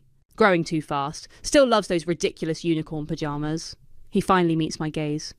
Your sister brings her new ones every week, plays the perfect aunt, while they sue you for everything we built together. He runs a hand through his hair, a nervous habit I'd almost forgotten. The lawsuit? I can't fight them and keep Emma. They've got judges, character witnesses, all these experts ready to testify about your mental state. I can help. I lean forward, but I need you to trust me. The bell above the door chimes and Whitney walks in, carrying a leather wine bag. Her sommelier's pin catches the light as she slides into the booth beside me. Sorry I'm late. She pulls out a bottle, its label dark and elegant. But I brought a peace offering, something special from the vineyard. Alex eyes the wine uncertainly. It's 10 in the morning. It's not for drinking. Whitney's smile is sharp as she sets her phone on the table. Scan the label. I hold my breath as Alex pulls out his phone. The QR code, hidden in the intricate design of grapevines and stars, takes a moment to register. Then his screen fills with documents, medical records, emails, surveillance photos. What is this? Evidence, I say quietly. Whitney's been helping me gather it. That's your lawyer meeting with my mother 2 weeks before I was hospitalised. And those emails, they're discussing the lawsuit 3 days before I was even admitted. Alex scrolls through the files, his face growing harder with each swipe. They planned this? All of it? Down to the forged suicide note. Whitney taps the wine bottle. Each batch has a different QR code, different pieces of the puzzle. Impossible to trace, completely secure. The evidence just looks like fancy wine marketing to anyone else. Why wine? I almost smile. Mother's a collector. Every bottle gets catalogued, stored, displayed. She'll never throw them away. But she won't scan them either, Alex points out. No, Whitney agrees. But her lawyer will. Her friends will. Everyone she's trying to impress with her precious wine collection will see exactly what kind of person she is. Alex sets down his phone. This is elaborate. It has to be. I reach across the table, not quite touching his hand. They used the system against me, made everything look legal and clean. We have to be smarter. He's quiet for a long moment, studying the wine bottle. Emma's birthday party is next weekend. Your mother's hosting it. Of course she is. The bitterness tastes like coffee grounds on my tongue. She's invited half the county, judges, lawyers, all her society friends. His eyes meet mine. And she always serves the best wine. Whitney's smile widens. I can have a case of this ready by then. Special reserve, very exclusive. You don't have to decide now, I tell Alex. But I need to know. Are you with me? He picks up his cold cappuccino, takes a long sip. When he sets it down, his voice is steady. They took my wife away, tried to take my daughter. Yeah, I'm with you. Whitney pulls the cork with a satisfying pop that sounds like victory. The wine's aroma fills our corner of the cafe, oak and cherry and possibility. To resurrection then, she says, but doesn't pour. We don't need to drink to know what's coming. The game is changing. Mother always said the best revenge is served cold. She forgot that some vintages are better chilled. Your mother's email password was embarrassingly easy to crack, Whitney mutters, her fingers flying across the keyboard. The blue light from her laptop screen makes her look ghostly in the dim apartment. Who still uses their wedding anniversary? I lean over her shoulder, watching strings of code transform into damning evidence. She never changed it. Said remembering new passwords was beneath her. Her arrogance is our gain. Whitney takes a sip of coffee, grimacing at the cold bitterness. Look at this email chain from last February. The timestamp makes my stomach clench. 2 weeks before my hospitalisation. Mother's words glow on the screen. The situation with Margaret has become untenable. Her paranoid accusations about the family trust are concerning. Dr. Roberts agrees she needs intervention. Dr. Roberts? I taste the name like poison. The therapist they chose for me, who apparently was consulting with your mother before ever meeting you. Whitney opens another document. Here's his preliminary diagnosis, dated 3 days before your first session. The laptop's fan whirs as we dig deeper. Each folder reveals more threads of their conspiracy. Medical records altered, witness statements coached, court documents filed with suspicious efficiency. They really thought of everything, I murmur, watching Whitney convert the files into compressed data for the QR code. Almost everything. She pulls up the wine label design. They didn't count on digital breadcrumbs, or friends who know how to follow them. The label looks innocent enough, all elegant script and artsy vineyard imagery. But hidden in the intricate pattern, pixel by pixel, Whitney weaves in our evidence. Each bottle will be a digital time bomb, waiting to expose the truth. My phone buzzes. Mother's name on the screen makes my hand shake. Emma misses you terribly, her message reads. Perhaps if you'd followed the treatment plan.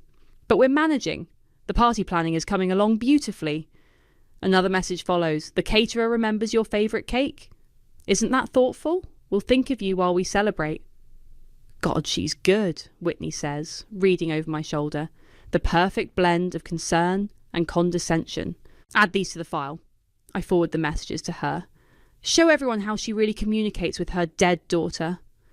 Whitney's keyboard clicks like ice cracking. Outside, rain begins to fall, drumming against the windows.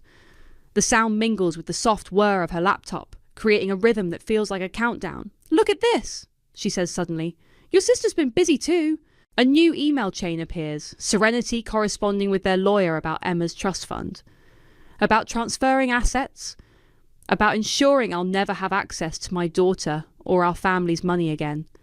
The timestamp, I point out. That's from this morning. They're still plotting. Good. Whitney's smile is sharp in the blue light. Let them dig themselves deeper. She pulls up the QR code generator, feeding in our collected evidence. The screen fills with black and white squares, each pixel a piece of their undoing. We'll need different versions, she explains, creating multiple codes. Can't make it too obvious. Some bottles will reveal the medical records, others the emails. A few lucky scanners will get the full package.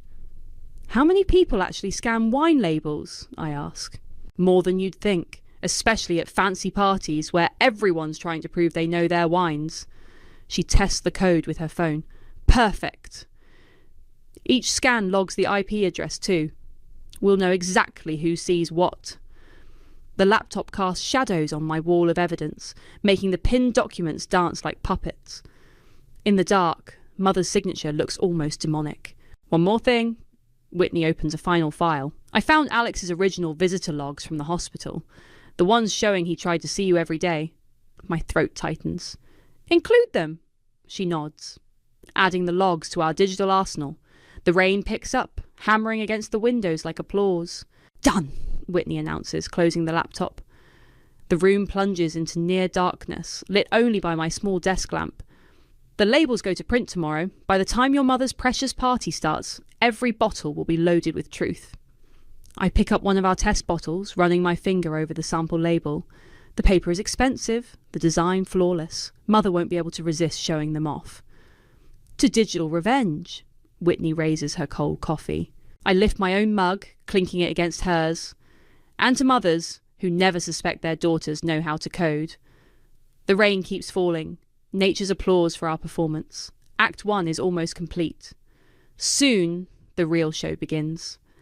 The conference room's industrial cleaner can't quite mask years of stale desperation. Alex's lawyer, Rita, spreads documents across the polished table while I twist the wine bottle in my hands, checking the label one final time. Your mother's legal team is thorough, Rita says, tapping a stack of papers. They've built a compelling narrative. Grieving family seeks justice for a troubled daughter driven to suicide by a negligent husband. Except I'm not dead. The bottle's glass is cool against my palms. No, but legally, Rita adjusts her glasses. You were when they filed. And your resurrection complicates things without necessarily invalidating their claims about Alex's alleged abuse. Alex's jaw tightens. I know, Rita cuts him off, but perception matters more than truth in cases like this.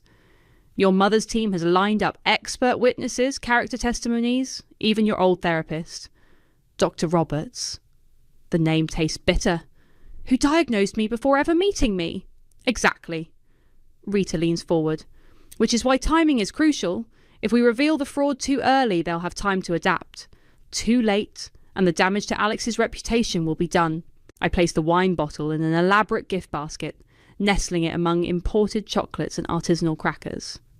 Mother's birthday party is Saturday. The trial starts Monday. Perfect timing, Rita nods. She'll be too busy playing hostess to notice anything amiss, and her guests will be very interested in her expensive wine collection, I finish. Especially the new boutique label everyone's talking about. Alex runs a hand through his hair. What if she discovers the QR code beforehand? She won't scan it herself, I say. Mother thinks technology is beneath her, but her friends will. Her lawyers will.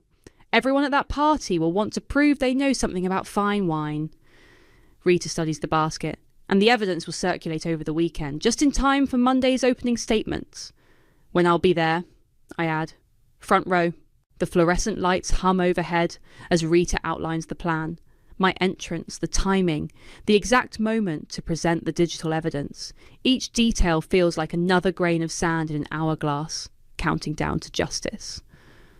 Your mother's face, Alex says suddenly, when she sees you in court, after telling everyone you're dead. I know. My voice sounds distant.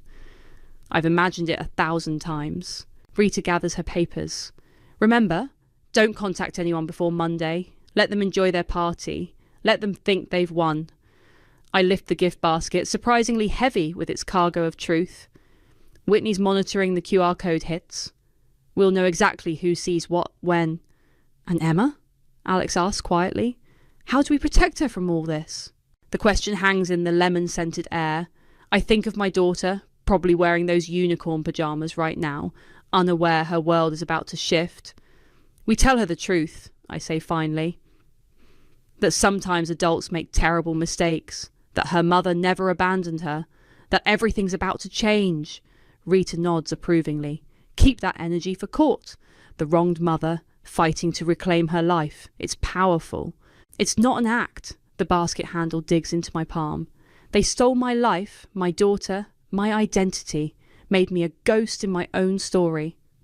And now? Alex stands, straightening his tie. Now they learn about haunting. We leave the conference room's artificial chill for the humid evening air.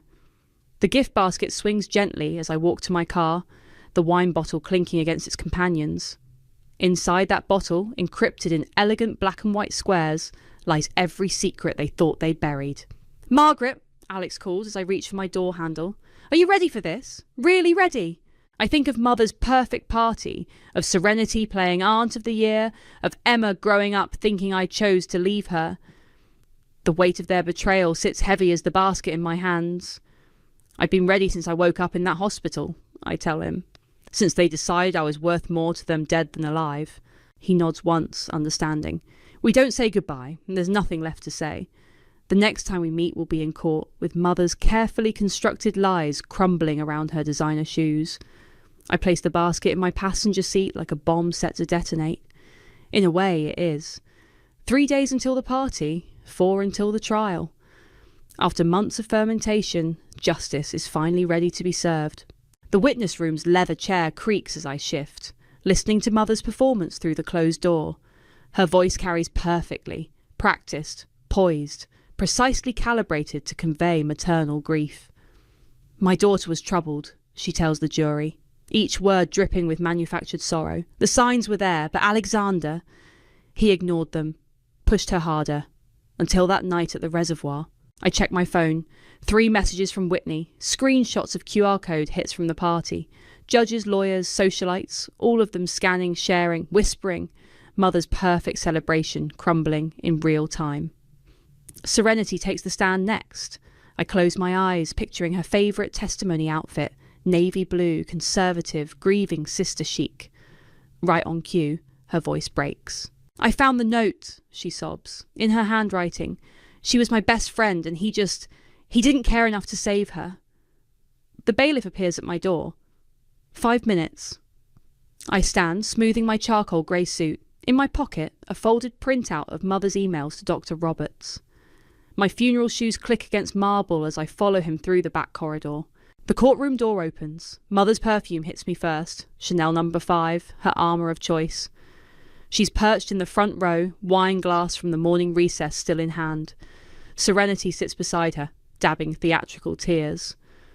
"The defence calls its final witness," Rita announces. My heels strike marble. Click, click, click. The gallery erupts in whispers. Mother's wine glass slips, crimson liquid spreading across her pristine white silk blouse. Serenity's mouth forms a perfect O of shock. "Please state your name for the record." I lean into the microphone, eyes locked on Mother's rapidly paling face. "Margaret Boyd!" The judge's gavel cracks like a gunshot. "Order! Order in the court!" "Objection!" Mother's lawyer jumps up. This witness is legally deceased." "Your Honour," Rita interjects smoothly, "I have documentation proving my witness is very much alive, including evidence of how that death declaration was fraudulently obtained." Mother stands, swaying slightly. "This is impossible. She's unstable, delusional." "Mrs. Fleming," the judge warns, "take your seat." I pull out my phone, loading the QR code evidence. "I'd like to submit Exhibits A through G, Your Honour. Emails between my mother and Dr. Roberts, dated before my hospitalisation, planning my involuntary commitment, communications with their lawyers about the wrongful death suit, also predating my supposed suicide." "Objection!" Mother's lawyer again. "These documents aren't properly—" "They were properly submitted during discovery," Rita counters, "along with witness statements from hospital staff regarding Mrs. Fleming's interference with visitor access. And, of course, the forensic analysis of the forged suicide note." Serenity's tears have stopped. She's staring at Mother, realisation dawning in her eyes. "Additionally," I continue, my voice steady, "I have evidence of tampering with medical records, witness intimidation, and conspiracy to commit insurance fraud." The judge peers at me over his glasses. "Miss Boyd, are you saying your own mother and sister falsified your death for financial gain?" "No, Your Honour." I turn to face the jury. "I'm saying they tried to erase me, to steal my daughter, destroy my marriage and profit from my supposed death. But they forgot something important." "And what's that?" the judge asks. "Dead women don't get angry." Mother stands again, her composure finally cracking. "She's lying. She's always been unstable. The doctors you paid to diagnose me before meeting me." I hold up my phone, displaying one of her emails. "Should we discuss your offshore payments to Dr. Roberts?" The gavel slams again. "Mrs. Fleming, sit down or I'll have you removed." The next hour passes in a blur of evidence and testimony. With each new revelation, Mother seems to shrink, her carefully constructed facade crumbling like ancient makeup. Finally, the judge calls a recess. As the bailiff leads me out, I catch Alex's eye. He nods once, relief and vindication mixing on his face. In the hallway, I hear Mother's voice rising hysterically. "She can't do this! I am her mother!" "No," I whisper to myself, tasting victory like aged wine on my tongue. "You're just another failed vintage." The courthouse marble echoes with my steps as I walk away, leaving them to ferment in the consequences of their betrayal. The morning news drones quietly on my kitchen TV while I savour real coffee. Not hospital instant, not the cheap stuff from my temporary apartment. Through the window, I can see reporters still camped at the end of our driveway, hungry for more details about the woman who came back from the dead to expose her family's fraud. My phone buzzes. Whitney sent a link to another article. "Prominent socialite faces criminal charges in daughter's false death declaration. Below it, a photo of mother being led from the courthouse, her Hermes scarf failing to hide her face from the cameras. The coffee's bitter warmth fills my mouth as I scroll through updates. Serenity's taken a plea deal, turning on mother in exchange for leniency. Their lawyer's been disbarred. Dr. Roberts is under investigation. The dominoes keep falling, each one sweeter than the last. Mom, Dad says hurry up or we'll be late for pancakes. Emma's voice from the hallway makes my heart skip. 6 months since the trial, and I still can't quite believe I get to hear it every day. I set down my phone, turning to watch her bounce into the kitchen in mismatched socks and a unicorn t-shirt. Late for pancakes? Never. I scoop her up, breathing in the strawberry scent of her shampoo. Is Dad wearing his silly hat? The one with the syrup stains? Yup! She giggles against my shoulder. He says it's good luck. Alex appears in the doorway, ridiculous hat and all. The diner won't hold our booth forever. Coming. I set Emma down, watching her skip ahead to the car. Before following, I pause at the shelf by our front door. Among family photos and Emma's art projects sits an empty wine bottle, its label still pristine. The QR code is defunct now, its digital secrets having served their purpose, but I keep it as a reminder. Still can't believe that worked, Alex says softly, coming up behind me. Mother's pride was always her weakness. I traced the bottle's elegant design. She had to serve the best wine, impress the right people. Never occurred to her that her perfect party would be her undoing. Through the window, I watch Emma climbing into her car seat, chattering to herself about pancake toppings. The sight still feels miraculous. Have you heard from them? Alex asks. Serenity sent a letter. Said she was sorry that Mother made her do it. I shake my head. As if being afraid of disappointing our mother justifies trying to erase me. And Peyton? Still maintaining her innocence. Says she did it all to protect me. The coffee turns bitter on my tongue. She'll have plenty of time to work on that story in prison. Emma honks the car horn, making us both jump. Pancakes! Pancakes! Coming, sweetheart, I call back, grabbing my purse. Alex touches the wine bottle gently. Should we keep this, now that it's over? I think about Mother in her designer prison uniform, about Serenity's tearful testimony, about all the carefully crafted lies that crumbled like cheap cork. Yes, to remember. Remember what? The revenge? No. I close the front door behind us, leaving the empty bottle standing guard. To remember that sometimes the best way to fight poison is with truth, and that even the most expensive wine can't hide the taste of betrayal. Emma waves frantically from the car. The morning sun catches her hair, the same shade as mine, not Serenity's, no matter how many times my sister played pretend mum at school events. A reporter notices us leaving, raising her camera. But she's too far away to matter. Let them write their stories. Let them talk about the woman who rose from the dead to reclaim her life. Their words can't touch this moment. My daughter's laughter, my husband's terrible hat, the simple joy of Sunday pancakes. Race you to the car, Alex says, already moving. I laugh and run after him, leaving the ghost of Margaret Fleming, the dead daughter, the lost mother, the erased wife, behind with that empty bottle. Ahead lies only Margaret Boyd, alive and victorious, with maple syrup and justice on the horizon. Emma cheers as we reach the car, her voice drowning out the distant clicks of cameras. Can I get chocolate chips and whipped cream? Yes, I tell her, buckling in. Today we can have everything we want. The engine starts and we pull away from the house, leaving the reporters and their questions behind. They'll never understand anyway. Some stories aren't about revenge or justice or even truth. Sometimes they're just about coming home. They called it a vacation. I called it war. My name is Lucille, and I was sitting in my ex-husband's pristine living room, watching his new wife explain why my children needed to spend their summer in Europe instead of with me. Vanessa had that smile, the one that looked warm until you noticed her eyes stayed cold. It's really an opportunity for the kids to bond with their new family, she said, her manicured fingers wrapped around a coffee mug that probably cost more than my grocery budget. Quinn and I think it would be so beneficial for them to experience real culture together. Real culture, real family. She kept using that word, real, like I was some discount version of motherhood. Quinn nodded along like a bobblehead. The kids are excited about it, Lucy. They've never been to Italy. I watched my 10-year-old daughter, Reese, shift uncomfortably on the couch. She wasn't excited. She was confused. Fred, my 7-year-old, was too busy playing with his action figures to understand that the adults were discussing erasing 2 months of his summer with his actual mother. It's just, Vanessa continued, tilting her head with practiced sympathy. We've already booked everything. The villa in Tuscany, the cooking classes, the art tours.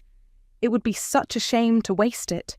And it's not like you can afford to take them anywhere like that, Quinn added. The casual cruelty in his voice was so familiar, it barely stung anymore. I looked at my children. Reese was staring at me, with those dark eyes that mirrored my own, waiting to see what I'd do. Fred had stopped playing, and was listening now, sensing the tension even if he couldn't name it. When would you leave? I asked. July 15th, Vanessa said quickly. For 6 weeks. 6 weeks. The entire heart of summer. The time I'd been planning since our divorce was finalized. Beach trips, camping, lazy mornings, movie nights. The time that was legally, contractually mine. That's my custody period, I said quietly. Quinn's jaw tightened. Come on, Lucy. Don't be difficult about this. The kids want to go. Do you want to go to Italy? I asked Reese directly. She glanced between her father and stepmother, then back at me. I guess it would be cool. The hesitation in her voice told me everything. She was 10 years old, being asked to choose between disappointing the adults who controlled her daily life and abandoning her mother for the summer. What choice did she really have? See? Vanessa's smile widened. She's excited. And Fred, you want to see the Colosseum, don't you, sweetie? Fred nodded enthusiastically. At 7, he still believed adults had his best interests at heart. I felt something cold settle in my chest. Not anger. Anger was hot and messy and gave them ammunition to call me unstable. This was something else, something patient. Well, I said, standing up and smoothing my jeans, it sounds like you've thought of everything. Quinn blinked. He'd been prepared for a fight. Vanessa's smile faltered slightly. So you're okay with it? She asked. I want my children to be happy, I said. It wasn't a lie. It just wasn't the whole truth. Great! Vanessa clapped her hands together. I'll send you the itinerary. The kids will have such an amazing time. A real family vacation. There it was again. Real family. I kissed Reese and Fred goodbye, promising to see them next weekend. Reese hugged me a little tighter than usual. I love you, Mum, she whispered. I love you too, baby. More than you know. The drive home was quiet. I didn't scream. I didn't cry. I didn't call my mother or my lawyer or my best friend to vent. I just drove, thinking about that word, real, and how Vanessa wielded it like a weapon. At home, I went straight to my bedroom closet and pulled out a small fireproof box from behind my winter coats. Inside were the important documents, birth certificates, insurance papers, and my divorce decree. All 47 pages of it. I flipped through the dense legal language until I found what I was looking for. Page 23, Section 4, Subsection C. The custody clause Jerome had insisted on during our negotiations. The one Quinn's lawyer had barely glanced at because they were so focused on the financial settlements. My finger traced the sentence slowly. Any travel outside the continental United States with the minor children requires written consent from both parents with a minimum of 60 days advance notice. I smiled for the first time all day. They wanted to play house with my children. They wanted to erase me from their summer, their memories, their lives. But they'd forgotten one very important thing. I was still their mother, and I'd never signed anything. I called Jerome at 7 in the morning. He answered on the second ring, which meant he was already at his office with his first cup of coffee. Lucy, everything okay? Remember that custody clause you insisted on? The travel one? A pause, then a low chuckle. Oh, this is going to be good. What did they do? 6 weeks in Italy. During my summer custody, they've already booked everything. And they asked for your permission when? They didn't ask. They told me yesterday. Trip's supposed to start July 15th. Jesus Christ! Jerome's voice shifted into lawyer mode. That's 3 weeks from now. The clause requires 60 days minimum notice. They're not even close. I sat at my kitchen table, staring at the divorce papers spread in front of me. Can you refresh my memory on the exact wording? I don't need to look it up. I wrote it. Any international travel requires written consent from both parents with 60 days advance notice, no exceptions. And here's the beautiful part. Even if they tried to claim emergency circumstances, Italy isn't exactly a family crisis. What about the kids' passports? Expired, I'm guessing. Most kids' passports expire every 5 years, and yours would need renewal signatures from both parents. They can't even apply without you. I felt that cold satisfaction spreading through my chest again. So they're stuck. They're fucked, Jerome said bluntly. And the best part? This isn't about being vindictive. This is about following the legal agreement they signed. You're not the bad guy here, Lucy. You're just enforcing the contract. Quinn's going to lose his mind. Let him. He should have thought about that before he tried to steamroll you.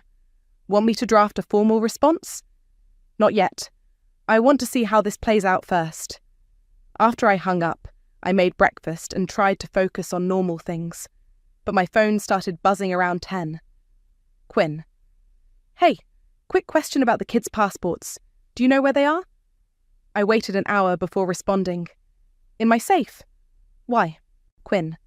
We need to get them renewed for the trip. Can you bring them by today? Me. What trip? The typing indicator appeared and disappeared several times. Finally, the Italy trip we discussed yesterday.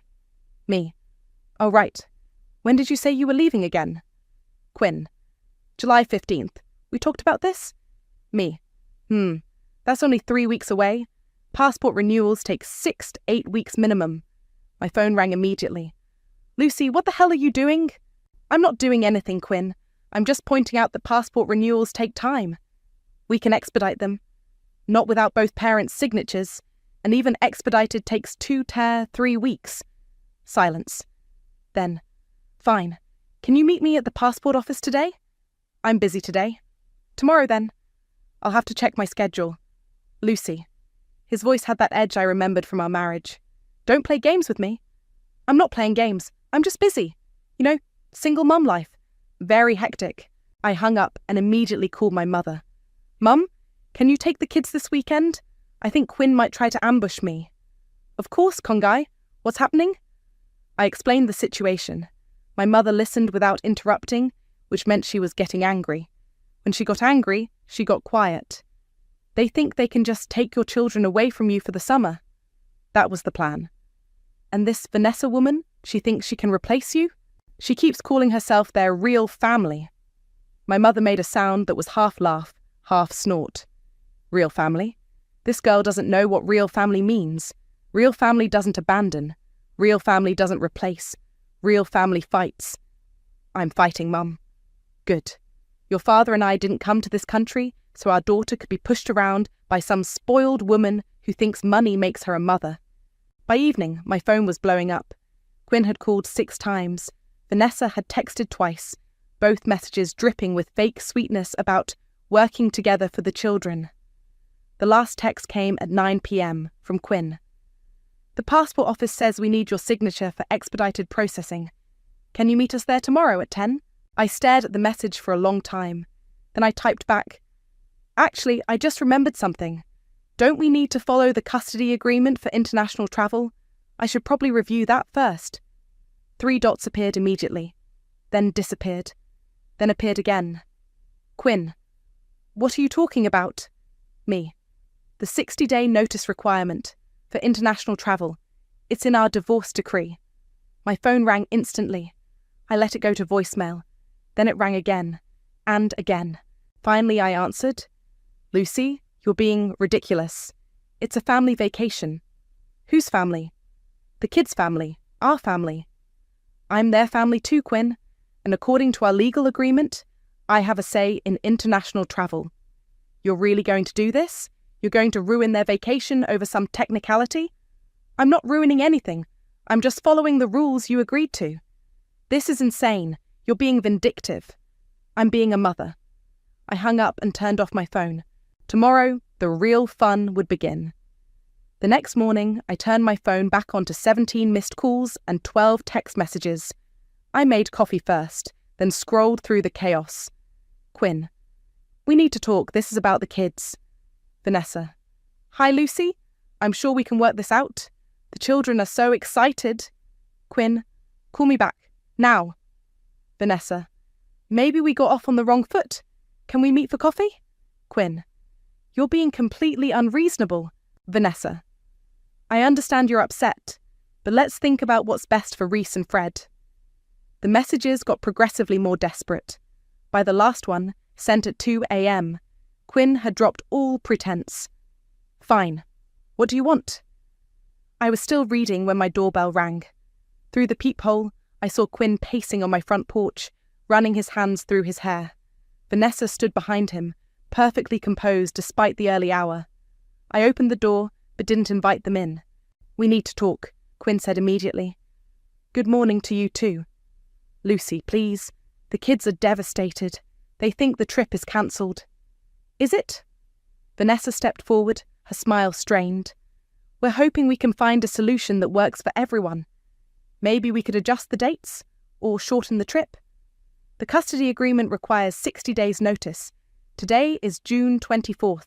You'd need to leave after August 23rd. That's impossible, Quinn snapped. The kids go back to school August 20th. Then I guess you have a problem. Vanessa's composure cracked slightly. Lucy, I know we haven't always seen eye to eye, but this is about the children. They've been looking forward to this for weeks. Have they? Because yesterday Reese seemed pretty unsure about leaving me for the entire summer. She's just conflicted because she loves you, Vanessa said, her voice taking on a patronizing tone. But sometimes children need to be encouraged to try new experiences. By their parents, not their stepmother. The word hit like a slap. Vanessa's smile disappeared entirely. Quinn stepped between us. Look, we can make this work. What if we took them for 4 weeks instead of 6? That gives you 2 weeks of your custody time. That's not how custody works, Quinn. It's not a negotiation. It's a legal agreement. You're really going to hide behind technicalities? I'm going to follow the law. You know, that thing you used to respect when you were trying to take half my assets. Vanessa tried a different approach. What if we included you somehow? Maybe you could join us for part of the trip. I almost laughed. You want me to come on your family vacation? Well, not the whole time, but maybe a few days. The kids would love that. No, they wouldn't, because you'd spend the entire time making it clear I don't belong there. Quinn's phone buzzed. He glanced at it, and his face went pale. Shit. The travel agent is asking about the passports. We were supposed to submit them today. You should probably call her back, I said helpfully. Lucy, please. I'm begging you. The deposits alone are $15,000. That's unfortunate. Vanessa's mask finally slipped completely. You know what? This is exactly what I expected from you. Quinn told me you'd be difficult. Difficult? Vindictive. Petty. Using the children as weapons because you can't handle that Quinn moved on. I'm using the children as weapons? You're the one trying to take them away from their mother for the entire summer. I'm trying to give them opportunities you never could. Like what? Learning to see their mother as disposable? Quinn grabbed Vanessa's arm. Van, stop. But she was done pretending. Those kids need stability. They need a real home with 2 parents who can actually provide for them. They have a real home, with their real mother. A mother who works 2 jobs and lives in a rental house? A mother who was there when they were sick at 3 a.m. A mother who knows Fred's afraid of thunderstorms and Reese hates mushrooms. A mother who didn't just show up and decide to play house. Vanessa stepped closer. Those children call me Mom now. No, they don't. Fred does, and Reese is starting to. Because you bribed them, because you made them feel guilty for loving me. I made them feel welcome in their father's home. By erasing me from it. Quinn finally found his voice. This is getting out of hand. Lucy, just tell us what you want. Money? More custody time? What? I looked at him for a long moment. I want you to follow the agreement you signed. I want you to respect the fact that I'm their mother, and I want you to stop pretending I don't exist. We're not. You are. Every time you make plans without consulting me, every time you let her discipline my children, Every time you act like your new life is more important than the life I'm building with them. Vanessa crossed her arms. So that's it? You're going to ruin everything out of spite? I'm not ruining anything. You planned a trip you legally couldn't take. That's not my fault. Quinn pulled out his phone. I'm calling Jerome. Maybe he can talk sense into you. Go ahead. He's the one who wrote the clause. Quinn froze. What? The 60-day notice requirement. Jerome insisted on it during our divorce negotiations. He said it was important to protect both parents' rights. You planned this. I planned to protect my custody time. You planned to ignore it. Vanessa's voice was ice cold. This isn't over. No, I said, stepping back toward my door. It's not. I closed the door and watched through the window as they argued on my front lawn. Quinn was gesticulating wildly. Vanessa was typing furiously on her phone. My phone buzzed with a text from an unknown number. You have no idea what you've started. I deleted it and made myself another cup of coffee. Let the games begin. The war escalated over the next 2 weeks. Vanessa's strategy became clear during my regular pickup on Friday evening. Mommy Lucy! Fred ran toward me, but stopped short when Vanessa appeared in the doorway. Remember what we talked about, sweetie, she said, with that saccharine smile. You can call me Mommy V now. It's less confusing. Fred looked between us, his 7-year-old face scrunched in confusion. But she's my mummy. You can have 2 mummies, Vanessa said, kneeling down to his level. Isn't that special? And Mommy V is the one who lives with Daddy all the time. I felt my jaw clench. Fred, go get your backpack. As he ran inside, Reese emerged, dragging her feet. She looked exhausted. Hey, baby, ready for our weekend? I guess. She barely looked at me. Reese has been having some adjustment issues, Vanessa said, loud enough for my daughter to hear. We think it might be easier if she stayed here this weekend, for consistency. That's not how custody works. Well, we can't force her if she doesn't want to go. I knelt down to Reese's level. What's wrong, sweetheart? Reese glanced at Vanessa, then back at me. Nothing. I have plans here. What kind of plans? Vanessa's taking me shopping for new school clothes, and we're going to get our nails done. We can do that too. But Vanessa said she already made appointments. I stood up and looked at Vanessa. Funny how these appointments always happen during my custody time. I'm just trying to bond with her. Isn't that what you want? I want you to respect the custody schedule. Fred came running back with his backpack, but Reese hadn't moved. Reese, get your things. We're going. But Mom... Now, Vanessa put her hand on Reese's shoulder. It's okay, honey. Your mum doesn't understand that you're growing up. You can make your own choices. She's 10 years old. She doesn't get to choose to skip custody. Maybe if you made your house more appealing, she'd want to come. I stared at her. What's that supposed to mean? Well, you know, kids like nice things, stability, a real home. My home is real. Of course it is. I just meant, well, Quinn told me about your financial situation. Heat flooded my face. Get Reese's bag, now. Mommy V. Fred tugged on Vanessa's dress. Are you coming with us? No, sweetie. I only live with Daddy. But I want you to come. Vanessa shot me a triumphant look. See? He's bonding with me. He's 7. He bonds with everyone. That's not very nice, Lucy. Reese finally went inside to get her bag, moving like she was walking to her execution. When she came back, her eyes were red. I don't want to go, she whispered. Why not? She looked at Vanessa again. I just don't. Reese, look at me. I waited until she met my eyes. Did someone tell you that you shouldn't want to come to my house? No. Are you sure? Vanessa stepped forward. She's coaching her, Quinn. Quinn appeared from inside the house. What's going on?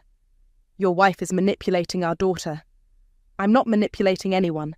I'm just being honest with her about her options. She's 10. She's old enough to have preferences. I looked at Quinn. Are you seriously okay with this? With what? Vanessa caring about the kids? With her undermining me every chance she gets? You're being paranoid. Am I? Fred, what did Vanessa tell you about having 2 mummies? Fred looked confused. She said I could call her Mommy V because she lives with Daddy, and you don't. And what else? That That families who live together are more real? Quinn's face went pale. Van, we talked about this. I was just explaining the situation in terms he could understand. By telling him his actual mother is less real. That's not what I said. It's what you implied. I took both kids' hands. We're leaving. Now. Wait, Vanessa called out. I have something for them. She disappeared inside and came back with 2 gift bags. What's this? I asked. Just some things I picked up, for their rooms at your house. Fred immediately started digging through his bag. Wow, a new tablet. Reese pulled out an expensive-looking jewellery box. It's beautiful. There's more, Vanessa said sweetly. But those are for when you come back. I stared at her. She was literally bribing my children. Kids, put those back. But Mum, put them back, now. Fred's face crumpled. But it's mine. Mommy V gave it to me. Vanessa gave it to you. And she can keep it until you're back here. That's not fair. Fred started crying. Vanessa knelt down. It's okay, sweetie. Mommy V will keep it safe for you. Stop calling yourself that. Calling myself what? Mommy anything. You're not their mother. I'm their stepmother. I'm part of their family. You're Quinn's wife. That doesn't make you their mother. It makes me more of a mother than someone who only sees them on weekends. The words hung in the air like a slap. Even Quinn looked shocked. Van? What? It's true. I'm the one who packs their lunches. I'm the one who helps with homework. I'm the one who's here when they're sick. Because you moved into their father's house, that doesn't make you their mother. It makes me the woman who's actually raising them. I felt something snap inside me. Get in the car, kids. But my tablet. Get in the car. Both kids scrambled toward my car, Fred still sniffling. I turned back to Vanessa. You want to play games? Fine. But remember, I'm their mother, not you, not ever you, and no amount of gifts or manipulation will change that. We'll see about that, she said quietly. As I drove away, I caught Reese's eyes in the rearview mirror. Are you okay, baby? Mum, are you and Daddy going to court again? Why would you ask that? Because Vanessa said if you kept being difficult, they might have to ask a judge to make you be nicer. My hands tightened on the steering wheel. What else did she say? That judges usually want kids to live with families who can take better care of them. I pulled over and turned around to face both kids. Listen to me very carefully. I am your mother. I will always be your mother. No one can change that. Not Vanessa, not a judge, not anyone. Do you understand? They both nodded. And if anyone ever tells you differently, you tell me immediately. Okay? Okay, Mum. But as I started driving again, I realized Vanessa had just shown me her real plan. She wasn't just trying to replace me. She was trying to erase me completely. I spent the weekend creating a memory box with the kids. We went through old photo albums, printed pictures from my phone, and I let them pick their favourite memories to write about. Remember when we built that blanket fort during the snowstorm? Reese asked, carefully gluing a photo into our scrapbook. And you made hot chocolate with the little marshmallows, Fred added, his tongue sticking out as he concentrated on his drawing. What about when Mum taught us to make spring rolls at Grandma's house? Reese said. And I dropped mine in the sauce. Fred giggled. We spent hours like this, rebuilding what Vanessa was trying to tear down. By Sunday night, both kids were laughing again, the tension from Friday forgotten, but Monday morning brought a text from Quinn. We need to talk. Vanessa's concerned about the kids' emotional state. I called Jerome instead. She's escalating, I told him. She's trying to turn them against me. Document everything. Every conversation, every incident. We might need it. For what? If she's really trying to modify custody, we need to be prepared. That afternoon, I got an unexpected call from a number I didn't recognize. Is this Lucille? Yes? This is Tiffany. Vanessa's friend. We met at Reese's school play. I remembered her. Blonde, nervous energy, always hovering around Vanessa like a satellite. What can I do for you? Can we meet? I need to talk to you about something. We met at a coffee shop downtown. Tiffany looked like she hadn't slept in days. I probably shouldn't be here, she said, stirring her latte obsessively. But But I can't keep watching this anymore. What Vanessa's doing to you, to your kids, it's not right. What do you mean? Tiffany glanced around nervously. She's been planning this for months, ever since she married Quinn. Planning what? To get full custody. She's been documenting everything. Every time you're 5 minutes late for pickup, every time the kids mention being sad at your house, every time you push back on anything. My blood went cold. What kind of documentation? Photos, recordings, a journal. She's been building a case that you're unstable and the kids would be better off with them full time. That's insane. Is it? She's got Quinn convinced that you're trying to sabotage their marriage. She tells him you're using the kids as weapons. I'm protecting my custody rights. I know that. But she's twisted it into something else. She's been talking to a family therapist, Dr. Martinez, about getting the kids evaluated. She can't do that without my consent. She's not going through official channels. She's paying him privately to assess their emotional stability when they're at Quinn's house. I felt sick. What has he told her? That Reese shows signs of anxiety about disappointing adults. That Fred is easily influenced. She's using that to build a narrative that you're causing them psychological harm. By loving them? By fighting for them. She's going to argue that all this conflict is damaging them, and the only solution is to minimize your role in their lives. I stared at her. Why are you telling me this? Tiffany's eyes filled with tears. Because I heard her talking to Reese last week.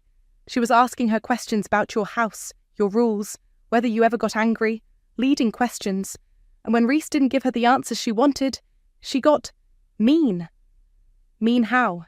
She told Reese that good daughters don't lie to protect bad mothers, that if Reese really loved her family, she'd be honest about how you make her feel. Jesus Christ! Reese started crying. She's 10 years old, and Vanessa was making her feel guilty for loving you.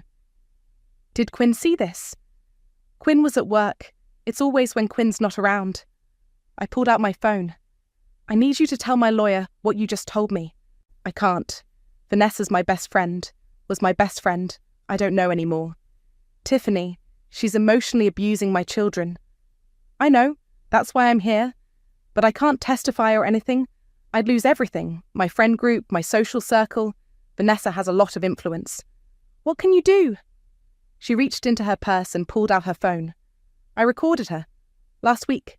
She was on the phone with Dr. Martinez, talking about how to get Reese to open up about her home life with you. My hands shook as she played the recording. Vanessa's voice was clear and calculating. The older one is more resistant.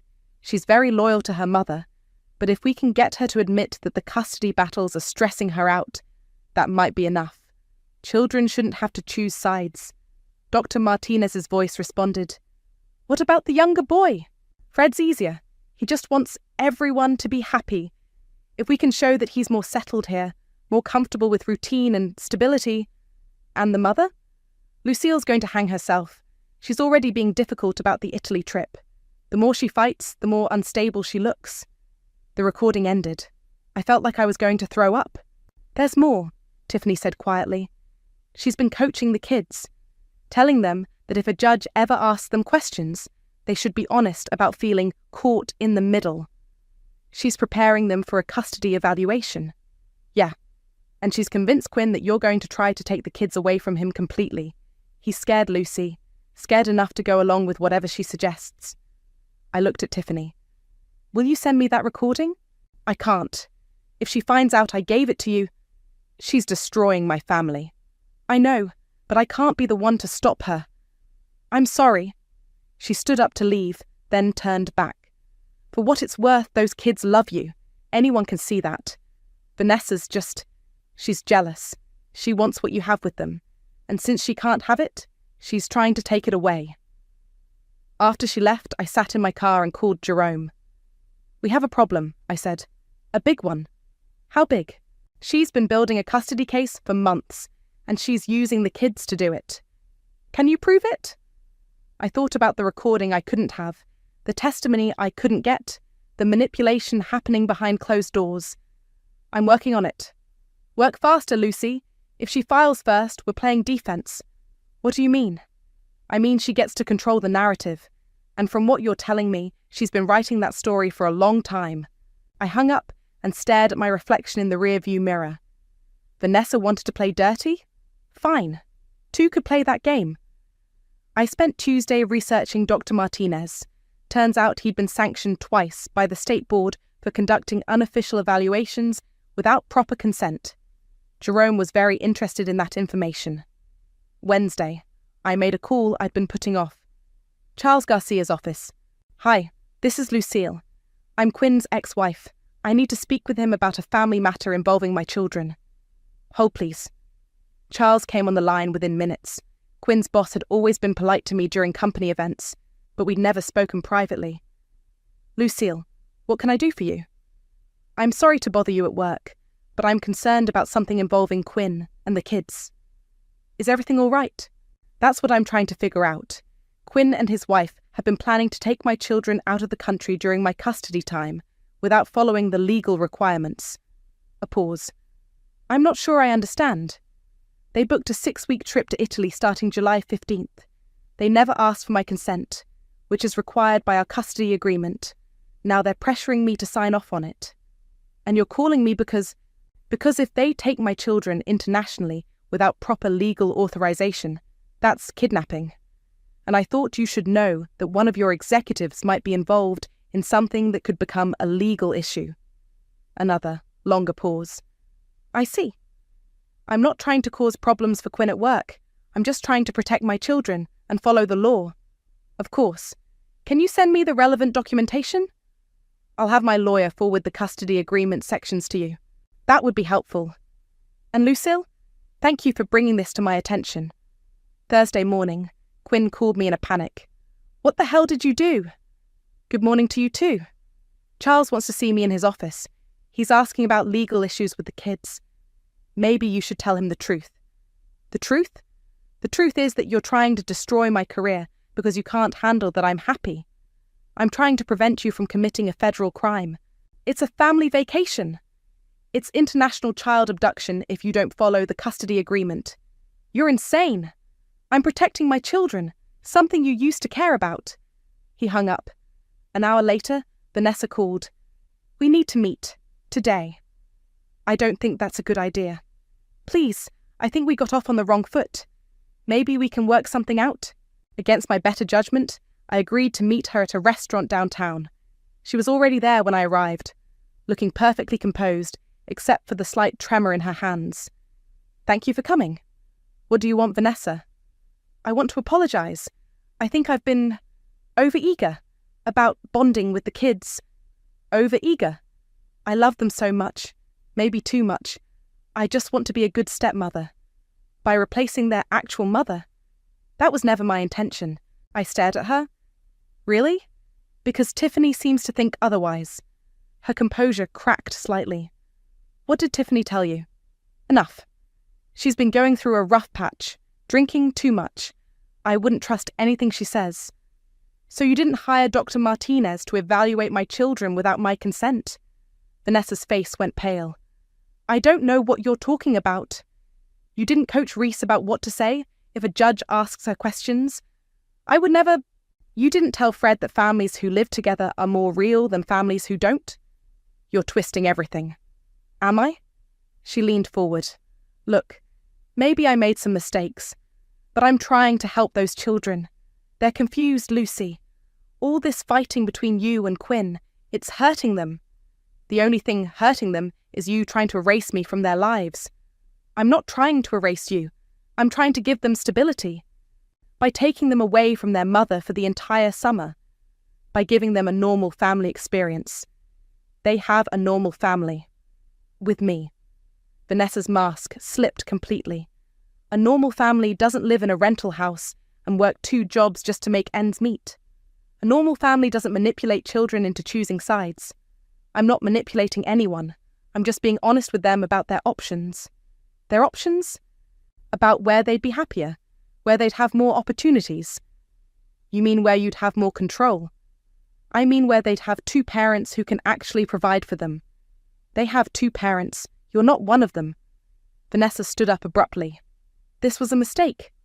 Yes, it was. All of it. You have no idea what you're up against. Enlighten me. Quinn's filing for full custody next week. We have documentation of your instability, your inability to co-parent, your use of the children as weapons against us. Documentation from your pet therapist? From multiple sources, teachers, neighbours, family friends, people who've seen how you behave. You mean people you've lied to. I mean people who care about Reese and Fred's well-being. If you cared about their well-being, you wouldn't be trying to take them away from their mother. If you cared about their well-being, you'd step aside and let them have a real family. I stood up too. I am their real family, and no amount of money or manipulation will change that. We'll see. Yes, we will. As she walked away, I pulled out my phone and stopped the recording app. Jerome had suggested I record any private conversations with her, and I was glad I'd listened. That evening, my phone buzzed with a text from an unknown number. Check your email. I opened my laptop to find a message from Tiffany with no subject line. The body contained a single sentence. I can't testify, but I can't stay silent either. Attached were 3 audio files. The first was the recording she'd played for me at the coffee shop. The second was Vanessa talking to someone about phase 2 of getting the kids adjusted to their new reality. The third was the most damning. Vanessa on the phone with Quinn, discussing how to make me look unstable in court. She's already playing right into our hands, Vanessa's voice said clearly. The more she fights, the more desperate she looks. By the time we're done, no judge will think she's fit for full custody. What if she has a good lawyer? Quinn's voice responded. Lawyers can't fix crazy, honey, and we have plenty of evidence that she's losing it. I forwarded all 3 files to Jerome with a simple message. Game changer. He called me 5 minutes later.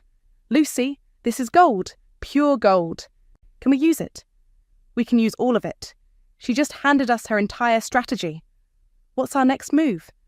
We file first, tomorrow morning, full custody petition with a request for supervised visitation for Quinn until he can prove he's not enabling Vanessa's manipulation. Can we win? With this evidence, we don't just win, we destroy them. For the first time in months, I smiled. Do it. The courthouse was packed on the morning of July 8th. I sat next to Jerome, watching Quinn and Vanessa whisper frantically with their lawyer across the aisle. Vanessa kept glancing at me with barely concealed fury. All rise for the Honourable Judge Patricia Williams. Judge Williams was a woman in her 60s, with steel grey hair and no patience for nonsense. She'd been handling family court for 20 years, and her reputation for cutting through bullshit was legendary. Be seated. We're here for the matter of custody modification in the case of Burke versus Burke. Mr. Mackenzie, you filed the petition. Proceed. Jerome stood up. Your Honour, we're requesting full physical custody for my client, Lucille Burke, with supervised visitation for the father, Quinn Burke, pending a full psychological evaluation of his current wife, Vanessa Burke. Quinn's lawyer, a slick-looking man named Davidson, shot to his feet. Your Honour, this is clearly a retaliatory filing. My client was prepared to file his own petition, but he didn't, Judge Williams interrupted. Ms. Burke filed first. Continue, Mr. Mackenzie. Your Honour, we have evidence that Mrs. Vanessa Burke has been systematically attempting to alienate the minor children from their mother through manipulation, coaching, and emotional abuse. That's a serious allegation. What evidence? Jerome played the first recording. Vanessa's voice filled the courtroom, discussing how to get Reese to open up about her home life with me. I watched Quinn's face go pale as he heard his wife's calculated tone. Your Honour, Davidson interrupted, this recording was obtained illegally. Was it? Judge Williams looked at Jerome. No, Your Honour. It was provided by a third party who was present during the conversation and consented to the recording. Continue. The second recording played. Vanessa discussing phase 2 of getting the kids adjusted to their new reality. Quinn was staring at his wife now, confusion and horror dawning on his face. Mr. Burke, Judge Williams said, were you aware of your wife's strategies regarding your children? Quinn stood up slowly. No, Your Honour. I had no idea. Sit down, Quinn, Vanessa hissed. Mrs. Burke, you'll have your chance to respond. Mr. Mackenzie, is there more? Yes, Your Honour. The third recording began. Vanessa and Quinn's voices discussing how to make me look unstable in court. But as it played, I realized something was wrong. Quinn's voice sounded different, more hesitant, less certain. "She's already playing right into our hands," Vanessa's voice said. "What if she has a good lawyer?" Quinn responded, but his tone was questioning, not conspiratorial. "Lawyers can't fix crazy, honey, and we have plenty of evidence that she's losing it." "Vanessa, I don't think—" "Trust me, baby, this is what's best for the kids." The recording ended. Quinn was staring at Vanessa with something close to disgust. "Mr. Burke," Judge Williams said, "it sounds like you had reservations about this plan." Quinn stood again. "Your Honor, I thought we were just trying to give the kids more stability. I didn't know about the recordings or the coaching or any of it." "Quinn, shut up," Vanessa snapped. "Mrs. Burke, you will not speak out of turn in my courtroom again. Mr. Davidson, control your client." Jerome stood up. "Your Honor, we also have testimony from Mrs. Tiffany Evans, who witnessed Mrs. Burke emotionally manipulating the children." "I'll hear it." Tiffany walked to the witness stand, her hands shaking. She'd called me the night before, saying she couldn't live with herself if she didn't speak up. "State your name for the record." "Tiffany Evans." "How do you know the parties involved?" "Vanessa Burke was my best friend. I've spent a lot of time at their house with the children." "Tell the court what you observed." Tiffany's voice was barely above a whisper. "I saw Vanessa questioning Reese about her mother's house, leading questions about whether she felt safe there, whether her mother ever got angry, whether she'd rather live with her father full time." "How did the child respond?" "She was confused. She kept saying she loved both her parents, but Vanessa kept pushing, telling her that good daughters don't lie to protect bad mothers." "What was the child's reaction?" "She started crying. She was 10 years old, and she felt like she was betraying someone, no matter what she said." "Did you observe anything else?" "Vanessa told Fred that families who live together are more real than families who don't. She was trying to make him feel like his mother's house wasn't his real home." "Thank you, Miss Evans. Mr. Davidson, your witness?" Davidson stood up, but he looked defeated. "No questions, Your Honor?" "Mrs. Burke, you may respond to these allegations." Vanessa stood up, her composure finally cracking completely. "This is all lies. I love those children like they're my own." "That's the problem," Judge Williams said dryly. "They're not your own. They have a mother. A mother who uses them as weapons. A mother who won't let them have a normal family life. A mother who followed the custody agreement while you attempted to circumvent it. I was trying to give them opportunities. You were trying to replace their mother. There's a difference." Vanessa's lawyer pulled her back down to her seat, but the damage was done. "Mr. Burke, do you have anything to say?" Quinn stood up one more time. "Your Honor, I want to apologize to my ex-wife. I thought I was protecting my children, but I see now that I was hurting them. I had no idea what Vanessa was doing behind my back. And now that you do know?" Quinn looked at Vanessa, then at me. "I think the children should be with their mother. I think I need to figure out what kind of father I want to be." Vanessa shot to her feet. "Quinn, you can't be serious." "Sit down, Mrs. Burke. Mr. Burke, are you saying you don't oppose your ex-wife's petition?" "No, Your Honor, I don't oppose it. I think Lucy's right. The kids need stability, and she's the one who can give it to them." "Very well. Based on the evidence presented and Mr. Burke's testimony, I'm granting full physical custody to Lucille Burke.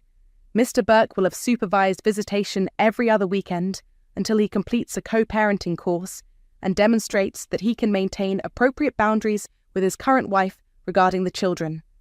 The gavel came down. Vanessa was crying, not sad tears, but furious ones. Quinn looked like he'd aged 10 years in one morning. As we walked out of the courtroom, Quinn caught up to me in the hallway. "Lucy, I'm sorry. I'm so sorry." "Are you? Or are you just sorry you got caught?"